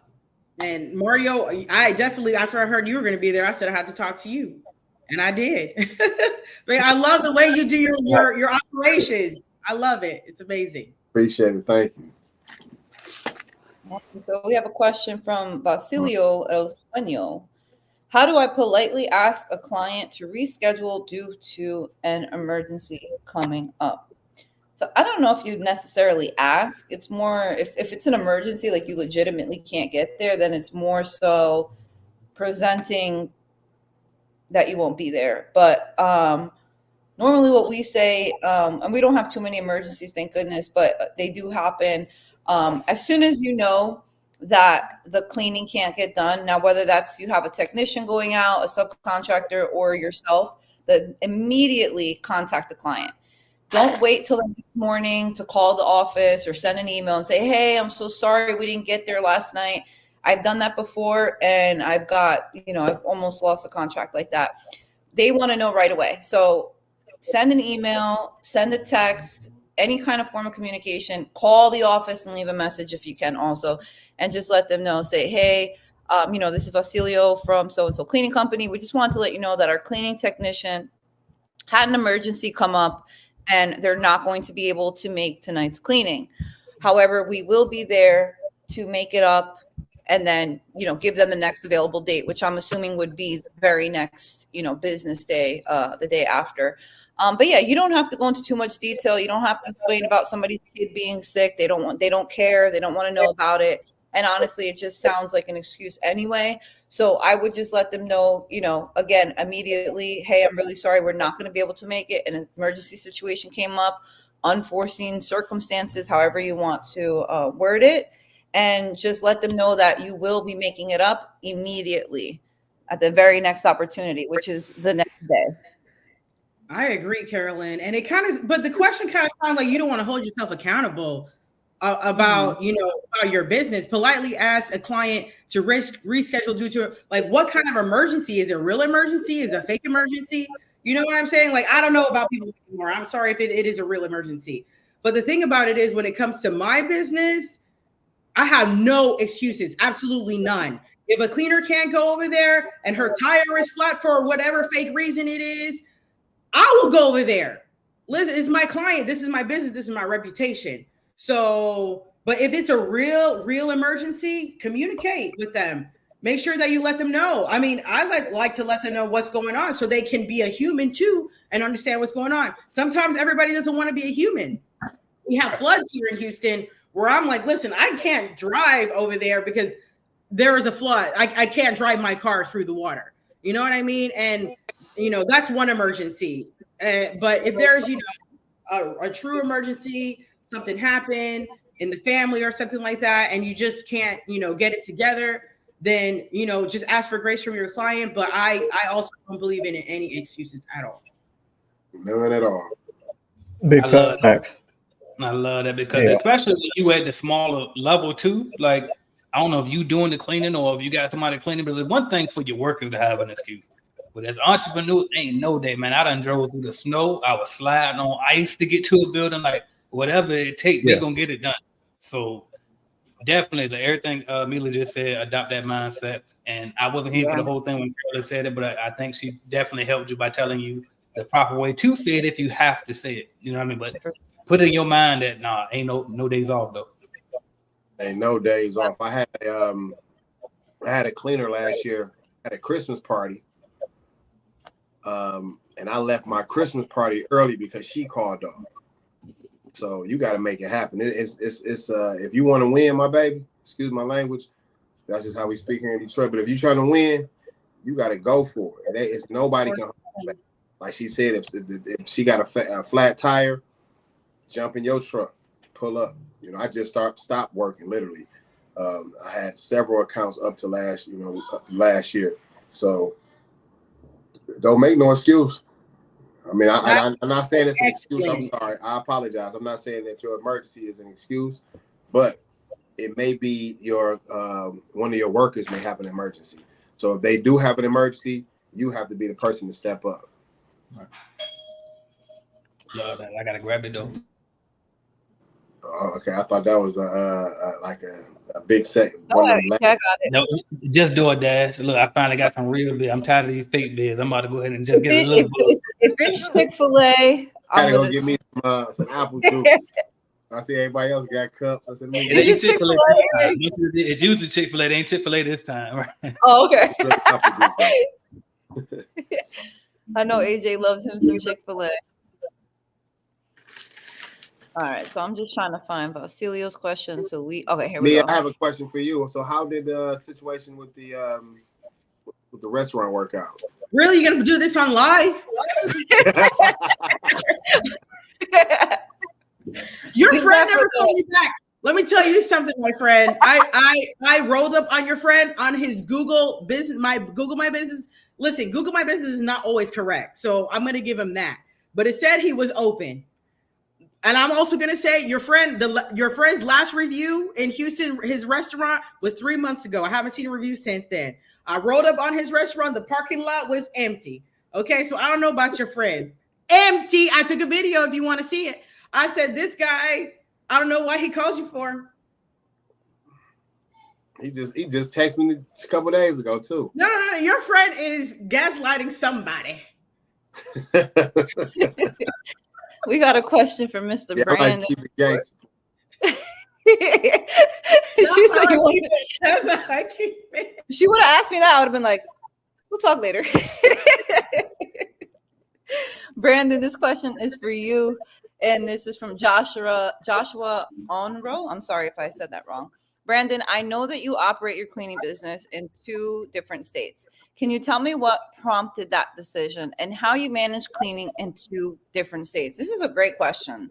That's a great question. That's a really great question. Josh, what's up, man? So that came, we relocated. So we relocated from Chicago, Illinois, to the Midwest, down to Texas, to the dirty South, man. So I thought that I had certain things in place before I left, but I did not. And if you want to hear about some of the pitfalls that I experienced during that whole transition, what you can do is meet me at the CBN Conference 2024, and I'll be glad to share that with you. But basically what I will say is systems, just having systems in place. You definitely got to have systems in place. We got businesses in Chicago, just closed some deals back home, and just closing deals actually here in Texas. So it can be done. But if you want to learn about the systems that I use to be able to do that successfully, meet me at the CBN conference, and I'll be glad to share more. I know Joshua was talking to Brandon, but I'm in 3 states. I'm in and out of states, but right now I'm in 3 states. Okay. And there we go, AJ. Okay. But he said what prompted that decision. I want to be in all the states. Well, all the profitable states. So that prompts that decision. This prompts that decision. Okay. I'm trying to make money. So, and then how do you manage that? Well, that's a good question too, because I've tried different ways that work for me and don't work for me. Because I'm in Texas, I'm in Houston, Dallas, and San Antonio. It's easy because I'm, 4 hours from Dallas, 3 hours from San Antonio. I used to be in Austin, like 2.5 hours from Austin. That's okay, but at one point I was in Atlanta and I was in San Diego, and that didn't work for me because I would hire people, I would already get the clients, I would already get the money before I get my cleaners. But the thing about that is I try to make sure that most of the time when they're trying to fire their last cleaners, they're trying to give their last cleaners 2 weeks. All I need is 2 weeks. So you tell me, let's go. Okay, I need 2 weeks to set up. I can go over there, set it up in 2 weeks. But at the time, it was only hiring cleaners and not hiring an operator. And that was my mistake, is not having a manager or an operator that whenever my client loses units, that I can look for other units. But in my situation, I couldn't look for more clients because I only had cleaners. And I can't look for more cleaners because I can't train them. So that's kind of all in the mix of how all that worked. So you just really have to go through it if you want to go through it, and you have to be able to solve the problems along the way. I'm gonna throw my little 2 cents in there too, because I'm in 2 states too. What I would say is I would call it the McDonald's effect. The McDonald's taste is the same in Chicago as it does in Orlando, Florida. And it's just the systems. It's just the system that Ronald McDonald has in place. So like Brandon was saying, come up with some type of system where it mirrors each other in both states. You want to find you some type of responsible manager, area manager in those areas. Then the big thing is come to the conference and I'll tell you. I'll really dive into that because I was able to run a company in Detroit where we may have hired 100 to 200 people on a weekend and be able to hire 40 to 50 people in Houston.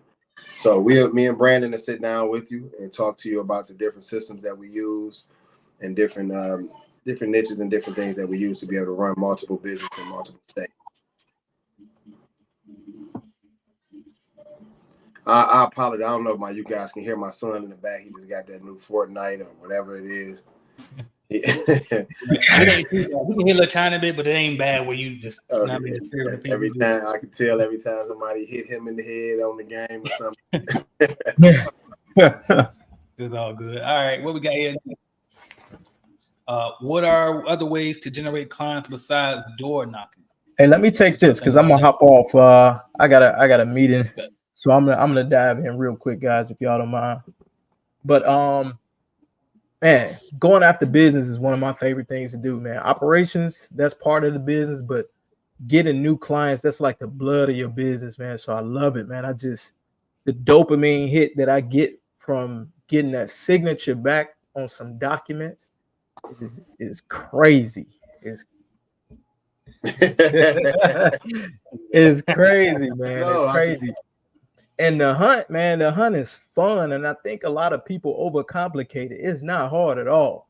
So if you want to do something other than door knocking, man,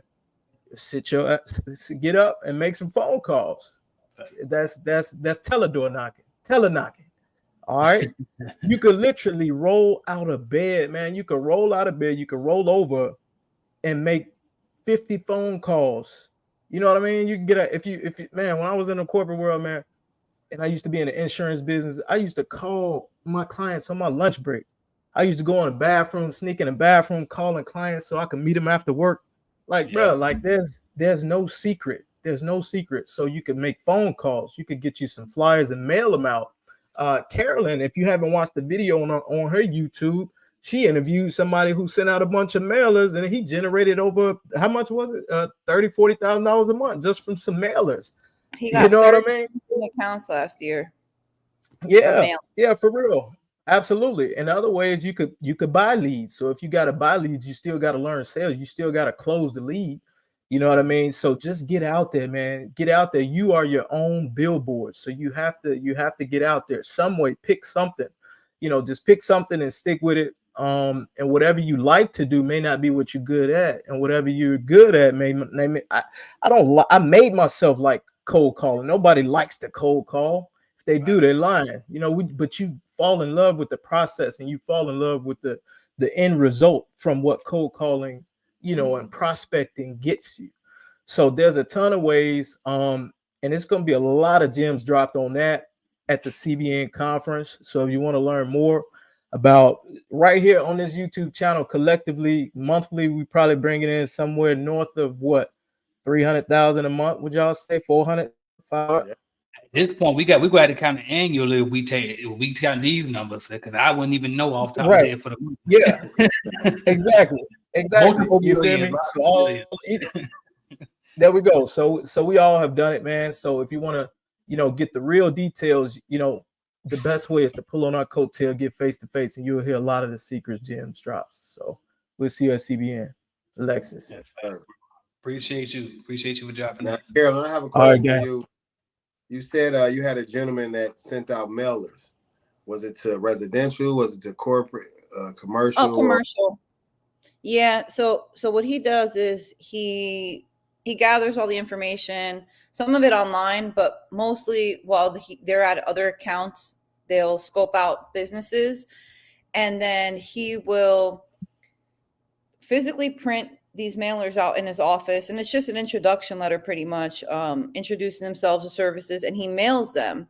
And he mails out about 100 a week. He has the woman in his office mail out 100 a week, and he is always getting hits on those. People will call him back and say, "Hey, we just opened your mailer." And I personally used to waste money on business, flyers, the direct door mail, couples of thousands of dollars doing that. And he said he's never done that. It cost him in total per print with stamps and everything, maybe $40 a week, $50. And yeah, apparently, with the flyers, people, including myself, when I go to my mailbox, any flyer goes in this hand, anything in an envelope goes in this hand, because I'm thinking it's a bill or something important. The flyers go right in the trash as soon as I walk through that front door behind me. Right. Not even kidding. Value packs, everything that I know is spam gets thrown away. I feel terrible, but they should stop sending that kind of stuff.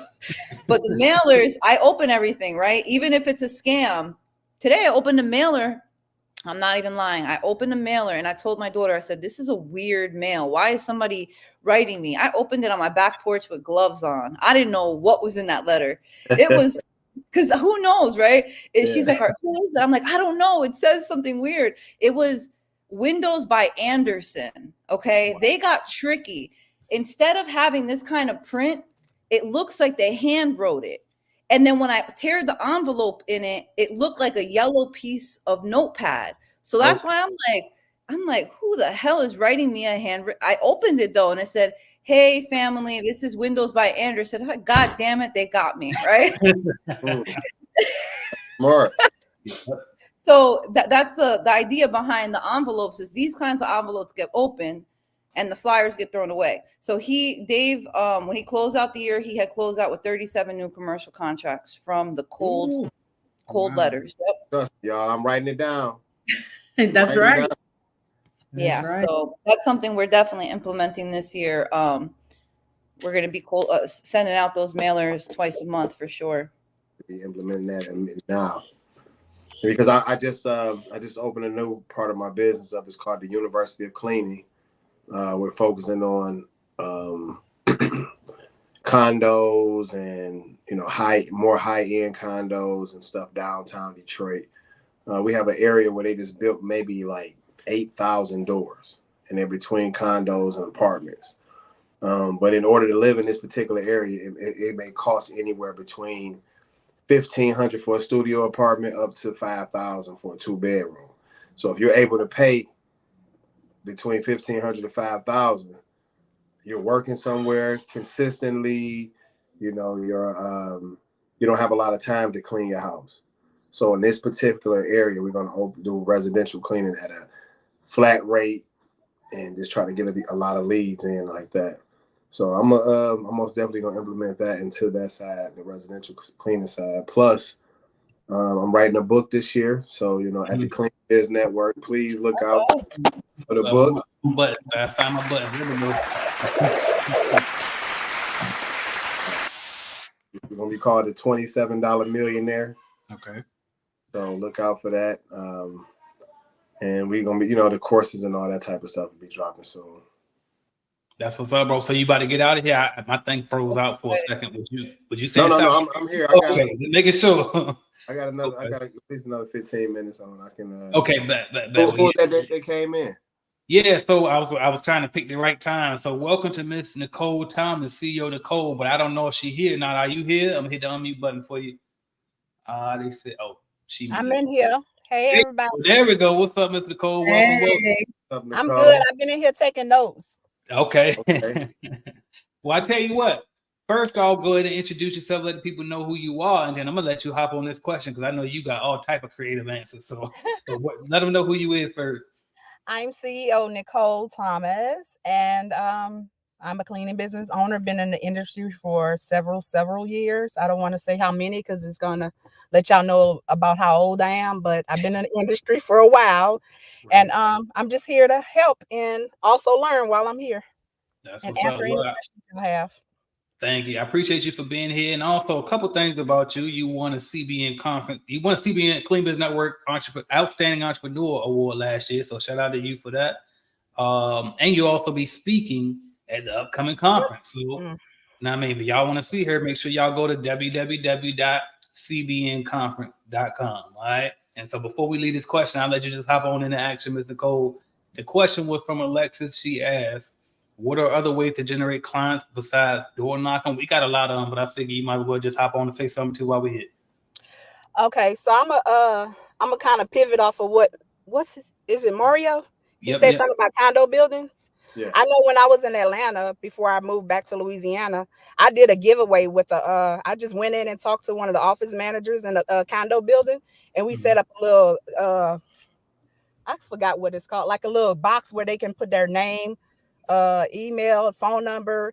And I did a giveaway for a free cleaning for everybody that signed up, and I did a drawing. So I collected emails, phone numbers, and I did a free cleaning. And I was able to gain, oh my God, I had to actually hire somebody to help me to get that out the way. So that's one way to pivot one area at one time and gain multiple clients. I was trying to find my horn. I told y'all she was creative with it. Thank you. And you can get the little like the little voter boxes type of thing. The whole little setups on Amazon. Okay. Love that. All right, y'all. What? Let me see. I feel like we supposed to pivot. That's what it was. Bam, Carolyn. You just said something in the private chat. I think the people need to know about what we got going on. So we have had about 10 to 11 people tag Miss Sharon Leone for the CBN conference tickets. True. We gonna do another giveaway? It's up to the man with the plan now. He didn't want to sponsor these things. How many tickets was the first one? That was only one. Oh yeah. We got another ticket. Yeah, most definitely. Yeah. So who was that, Carolyn? So that's Sharon Leone. We've had about 12 people tag her, and then she's messaging me saying, everybody's on there. Sharon, we've seen her on Clubhouse and everything. Sharon's a winner. Okay, well, shout out to Sharon. Congratulations, Sharon. Congratulations. Make sure you email support@cleanbiznetwork.com to get your free ticket. All right. And that's one. So make sure you buy another one for the person that's coming with you, because I know you're gonna bring somebody with you now. And if you ain't, don't be scared to travel by yourself. Y'all immediately put me on to that. And she was right. Don't be scared to get out here by yourself for the ones who can't bring nobody. For sure. We're all going to be there. It's going to be a good time. I love it. I just love it. The energy is going to be awesome. All right, y'all. I got my head down. I'm just writing notes as y'all speak and talk. And, I'm just writing down what she said about the voters box. That's a really, really great idea because, like I said, it's about 8,000 doors, which would probably equal to, say, maybe about 15 different buildings. So each one of those buildings, I'm going to put a box in. So these are great ideas that you get just online. So just imagine when we all in a room for 3 days. Right. Hey, so the next question is crazy. They asked us, does anyone invoice at the start of service? We deal with delayed payments in this industry. Me personally, I do that. I've been doing that since the beginning. Every single time, the moment they sign the contract, we send an invoice, and it's, I mean, that immediately, and that's just for commercial. I don't know about everything else, but for commercial, that's how we've always done it. How are y'all doing these for y'all invoices? With my Airbnb business, so in the beginning, because I used to clean them myself and we had trust within each other with my hosts and me, I would invoice them after I would clean. And that was kind of like my, kind of like a balance between, it's like, you can trust me, I'll invoice you after. I'm not going to invoice you before. But then we got to a point where you can't trust anybody anymore because we don't know them personally anymore. And then people would not pay the invoice. And we're talking about like, $1,000, $1,700. I mean, they have a $12,000 invoice not paid. So this is the thing that I do now. You have to pay before I even show up. Y'all already know about my services. Y'all know that I'm going to show up. I'm going to do a great job. So now, actually, after that, I had to send an email to all my existing clients and say, hey, sorry, somebody messed it up for everybody. Now you guys going to have to pay before we show up. And the clients that were amazing didn't have no problem doing that. And the ones that had a problem called me racist. And I don't know racist against who, you know what I'm saying? Racist against who? I don't know. I don't think they even knew who I was. But yeah, people are going to get upset. But you got to pay before we show up. Something, look. So I want to ask you before we continue to talk on this, because I think other people got something on this too. But so do you think then for the people in the beginning, do they like take what you can get, and then once you build that, because you said they knew that you got the service, you got what they need, then you implemented that. So do you think starting off people can demand that up front, or should they do it the way you did it? That's a great question, AJ, because now that I know better, because I didn't know that I need automation at the time. Yeah. So at the time I didn't know I needed automation because I'm starting out. So I would invoice them after. But now that I'm grown and I'm bigger, now we need automation. Now we need like things to be running smoothly. And to be running smoothly, you go on my website, you book it clean, or you share your iCal with us, and then we do the Airbnb clean with you. So starting out, we're all going to start out slow. I'm not going to, imagine you're going to have like, I don't know, 60 clients in the beginning. In the beginning, start out slow so that you're actually learning the process, but also have to know that if you want to be bigger than a mom and pop, you got to have some automations in place, find out what kind of scheduler you can use so that it can be automated. But in the beginning, I really liked getting to know my clients. That's why they hired me, because they knew me. And especially if you're starting out, nobody knows you. How are they going to trust you? And if you go into somebody's house, I don't know about you, but I want to trust somebody who's coming into my house. I have a cleaner myself, and I trust her to come inside my house. So with that said, I would, if you're starting out and nobody knows you, nobody trusts you, I would do it like that and then invoice afterwards. And people when people know you, they're going to pay you. But once you start getting bigger and then you have a schedule on your website, and people who don't know you can schedule you, I would definitely implement doing the pay before you go in. But I mean, I would do it now, but I had to establish trust. That's just what it was. I'm just some random girl off the street. How are you going to trust me that I'm going to be able to clean your Airbnb on time and do a good job? So I proved myself first. So I say that. As far as invoicing, I would say it depends on what type of job you're doing. If like you're doing an Airbnb or residential cleaning, I would suggest you invoice. You should have at least some type of down payment prior to getting there. If not the whole balance. But if you're doing corporate or commercial cleaning, that also, like for myself, if it's a flat rate, if it's one of the buildings that I have a flat rate, let's just say it's $1,000 a month. I'll invoice them the first or the second, and then that net 30, net 20, I'll just add that on to it. So like most of my accounts are mainly between net 20s to net 30s. Other companies that like the stadiums, I invoice on a weekly basis. So every Monday, I'm invoicing, but I do understand when you said delayed payments, because when I started out, I was having net 30s where I was getting paid in 45 days. So what I did to my contracts is I added a $2,500 late fee for every 10 days. So that'll make any corporation, any business get the move on quick, because and if you 20 days late, you owe me $5,000. And then a lot of times they'll say, well, what? No, we didn't know. It's in the fine print. So make sure.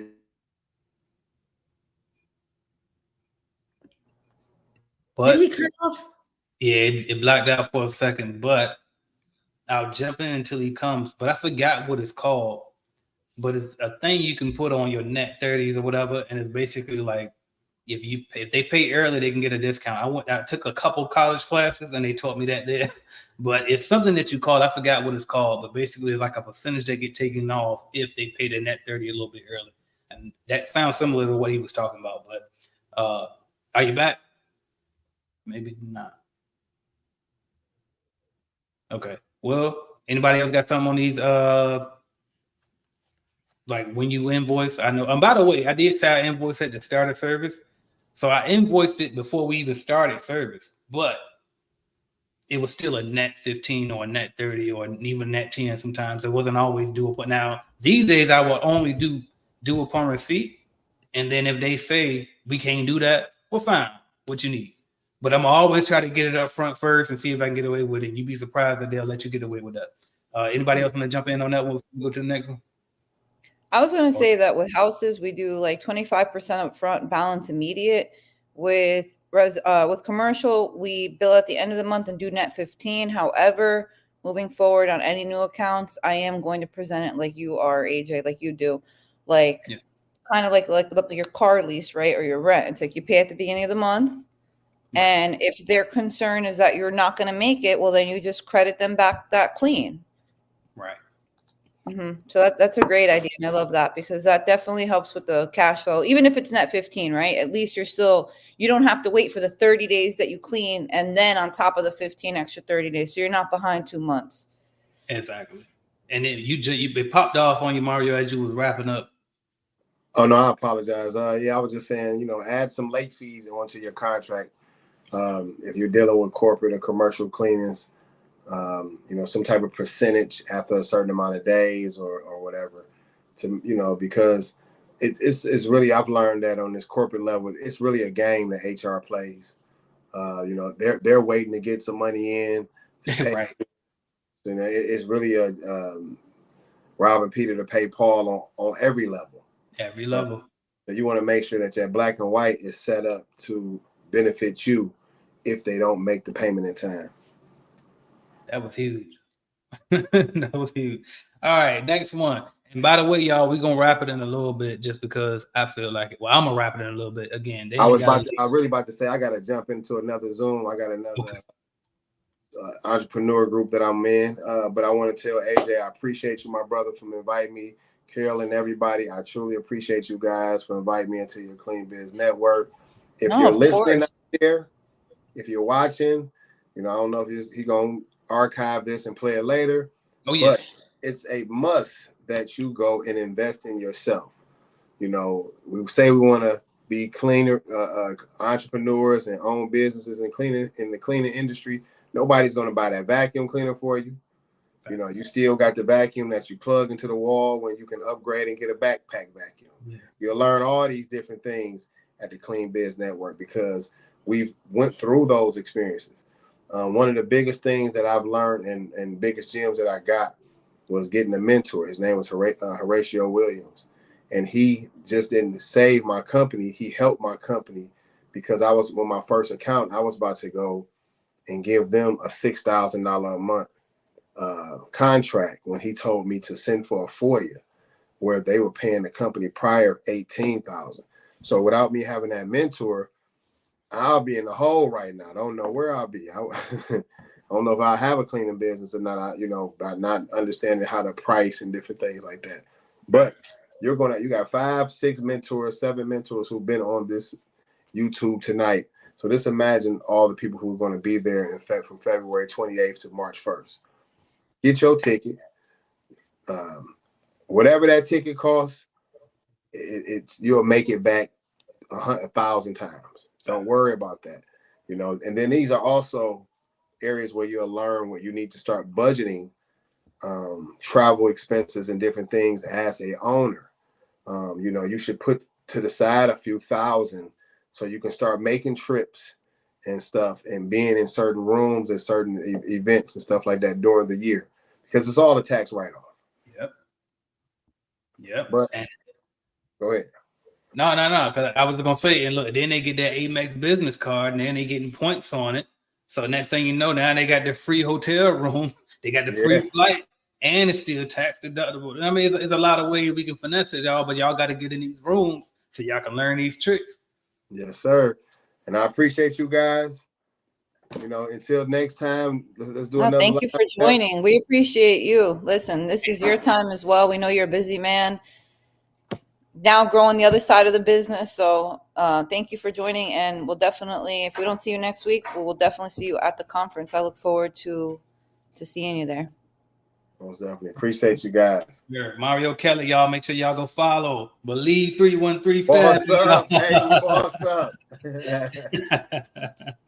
All right, bro. All right, Miss Nicole, you still with us? Yes, I'm here. Okay, but all right, so I'm gonna get you some action because I know we've been here forever and it took us a while to get you. So I'm gonna get you straight now. It's my fault, y'all. I ain't tell nobody about the technical way of getting into the damn platform that we on. So here we go.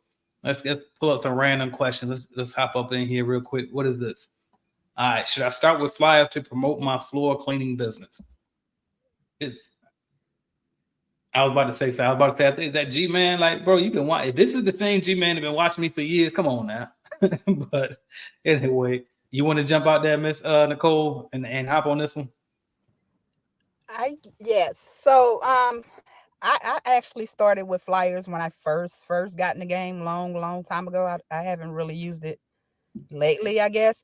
But one thing I learned early, like my first year of starting, is never put like flyers and stuff in the mailboxes. Don't deal with the mailboxes at all. I had the post office contacting me, telling me that I can get fined a certain amount of money for putting flyers in mailboxes and stuff. So just make sure that you, if you are going to do that, make sure you're just putting them directly on the door or whatever. Don't do mailboxes. Wow, thank you for that.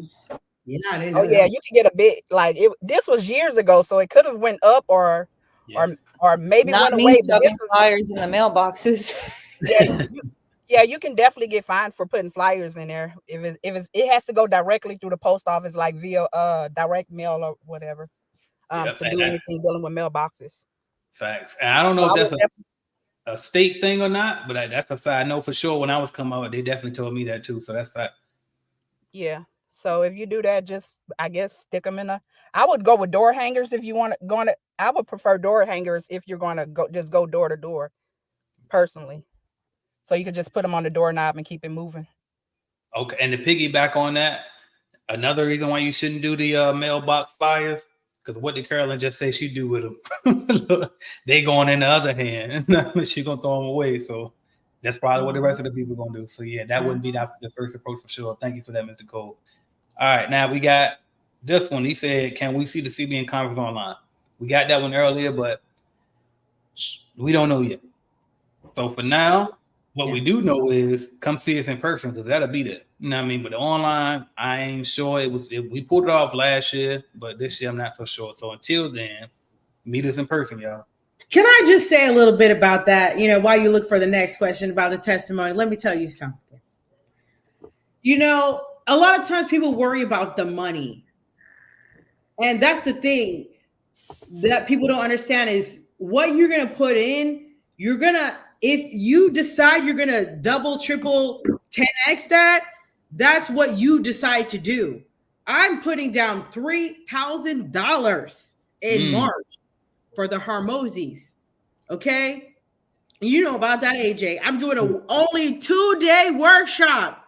But let me tell you something. I know the people who are going to be in the room. I need to talk to all of them to make sure that I'm friends with all of them. I know that when I get to speak to the Harmosi, I don't know if you know Alex Harmosi, and it's not about him over here. This is about Clean Business Network. But if you know the Harmosis, I mean, they are $100 million empire. Okay. So if I want to be $100 million empire, I got to put in the money to learn from them, because how else am I going to learn? You know, it's painful. And that's another thing. Like, a lot of people, they like my husband because my husband's like, oh my God, that's a lot of money. What are you going to learn? Listen, it's up to you what you're going to learn. I'm already thinking right now, like months before I get there in March, I'm like, man, I got to make the best of this. I got to make sure I ask all the right questions. I talk to all the right people. And let me tell you, you just do that and you just focus on that, and you're going to grow your business and you're going to get your business to the next level. And, you know, AJ's conference is not even that much to say it from there. So with all the quality people you're going to meet and all the information you're going to get, like every time I go to one of these cleaning business conferences, I talk to just everybody. And then I just get ideas on how I can expand my business. You know, even the last, one of the last conferences I went to last year, one of the guys, he does millions in commercial cleaning, but he's like, listen, Mila, I like your attitude. You need any help you out. I hit him up every time. He's always going to pick up my phone call and answer all my questions. So if you're really serious about who you are and what you're about to do, go to the Clean Biz Network conference, because you got all the right people over there. I'm not even lying. Like, all the speakers last year, even me in the position that I am, I learned a lot. I hope I become like really good friends with them. You had Mario here. Mario text me and say, hey, I have, like y'all were hearing last time, hey, I have a friend who has a restaurant. I don't do restaurants. Everybody knows I do Airbnb cleaning. But he's like, you know, maybe you should get into restaurants. Maybe I should, you know? And he was offering me all the information I needed to know to get into restaurants. He's like, you never did a restaurant? I'll give you all the information. That's what we do. That's what we do in this group. We share, we help. We know that if you have it inside of you, we want to help you get there. So join us at the conference. Nah, that's big fast music. Thank you for that. Thank you for that. All right, y'all. What y'all want to do? Because I'm tired. Y'all can't tell. I'm getting tired now. Look, I thought No. I'm losing it too a little bit. I'm losing my It's a my good 2 hours.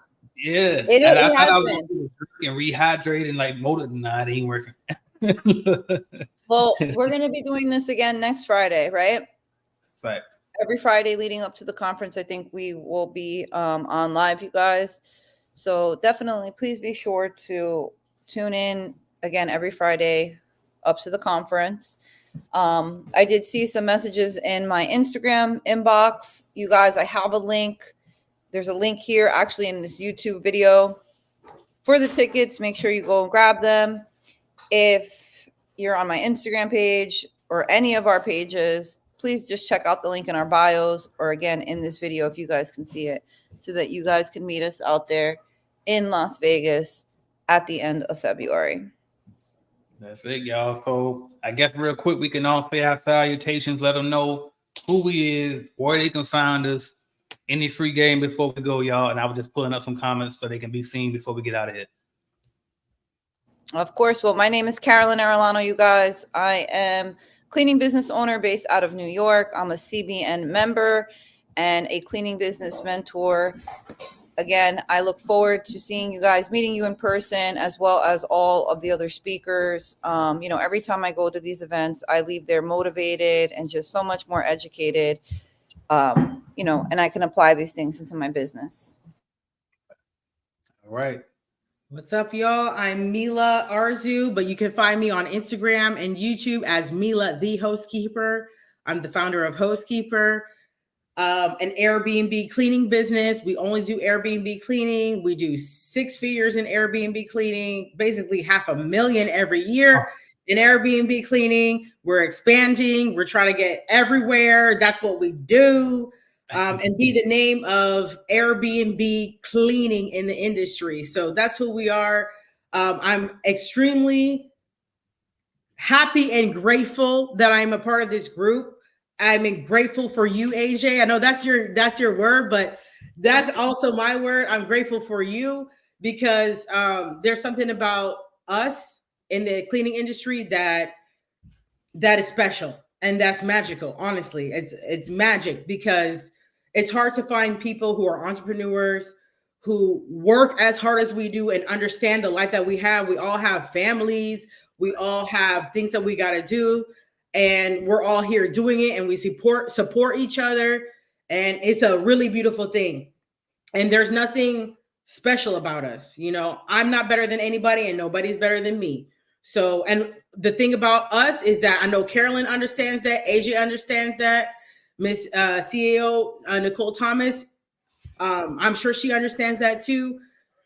And that's the thing about us. Like, we're sincere. The most realest people I ever met in my whole entire life when I come to a cleaning conference.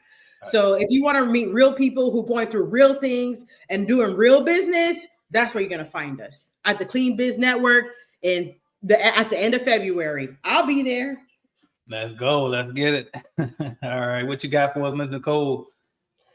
So I just want to seal the deal and say this. I always get a lot of people, mainly from your YouTube, asking me questions. And of course, I answer them in my DMs or whatever. But they always ask me how I gained so much knowledge over the years, or how I know this, how I know that. And it's from investing in myself.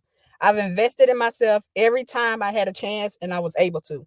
Whether it's from one-on-one master classes, attending CBN Clean Biz Network conference, whatever I felt like I needed and I was able to attend, I attended. So that's how I gained all the knowledge and of course the footwork and, you know, the groundwork that I put in over the years, but mainly from investing in myself. So yeah, if y'all want to make it to where I'm at or where the other mentors are, or in their level eventually, when you get further in your career, then start here and invest in yourself with this conference.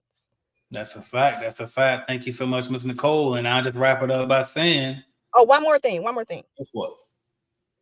I got another, what's this called? Like a live stream coming up. I owe Miss Tenacity Academy. I got sick and we had a lot of stuff going on.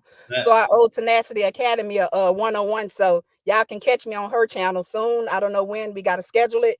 And any one of you ladies or AJ, you want another interview or whatever, y'all just reach out. I'm ready. Of course, definitely. Because I was just going to say too, we didn't even do your deal. We did Mario's deal. We still you got a deal too that nobody else has. So we got to get you back on. Come back on next Friday, 3 p.m. We're going to do your deal as well. And also next week, we'll have DJ The Boss on here, y'all. So make sure y'all here next week. If you ride with DJ The Boss, he's going to be on here right with us. So make sure y'all there. Oh, that's dope. That's dope. I was just on his YouTube. Very cool. Good stuff. Yeah. All right, y'all. So thank y'all so much for watching this. I'm AJ Simmons, founder of the Clean Biz Network. I want to see y'all at the Clean Biz Network Conference, cbnconference.com, www.cbnconference.com. Y'all get your tickets. Meet us there. The deadline is what, like 23 days left or something like that before you can get your tickets. Tickets stop selling on the 28th, y'all. So get your tickets ASAP. Y'all running out of time. Get the ticket. Worry about everything else later. Get there. Yeah, for sure.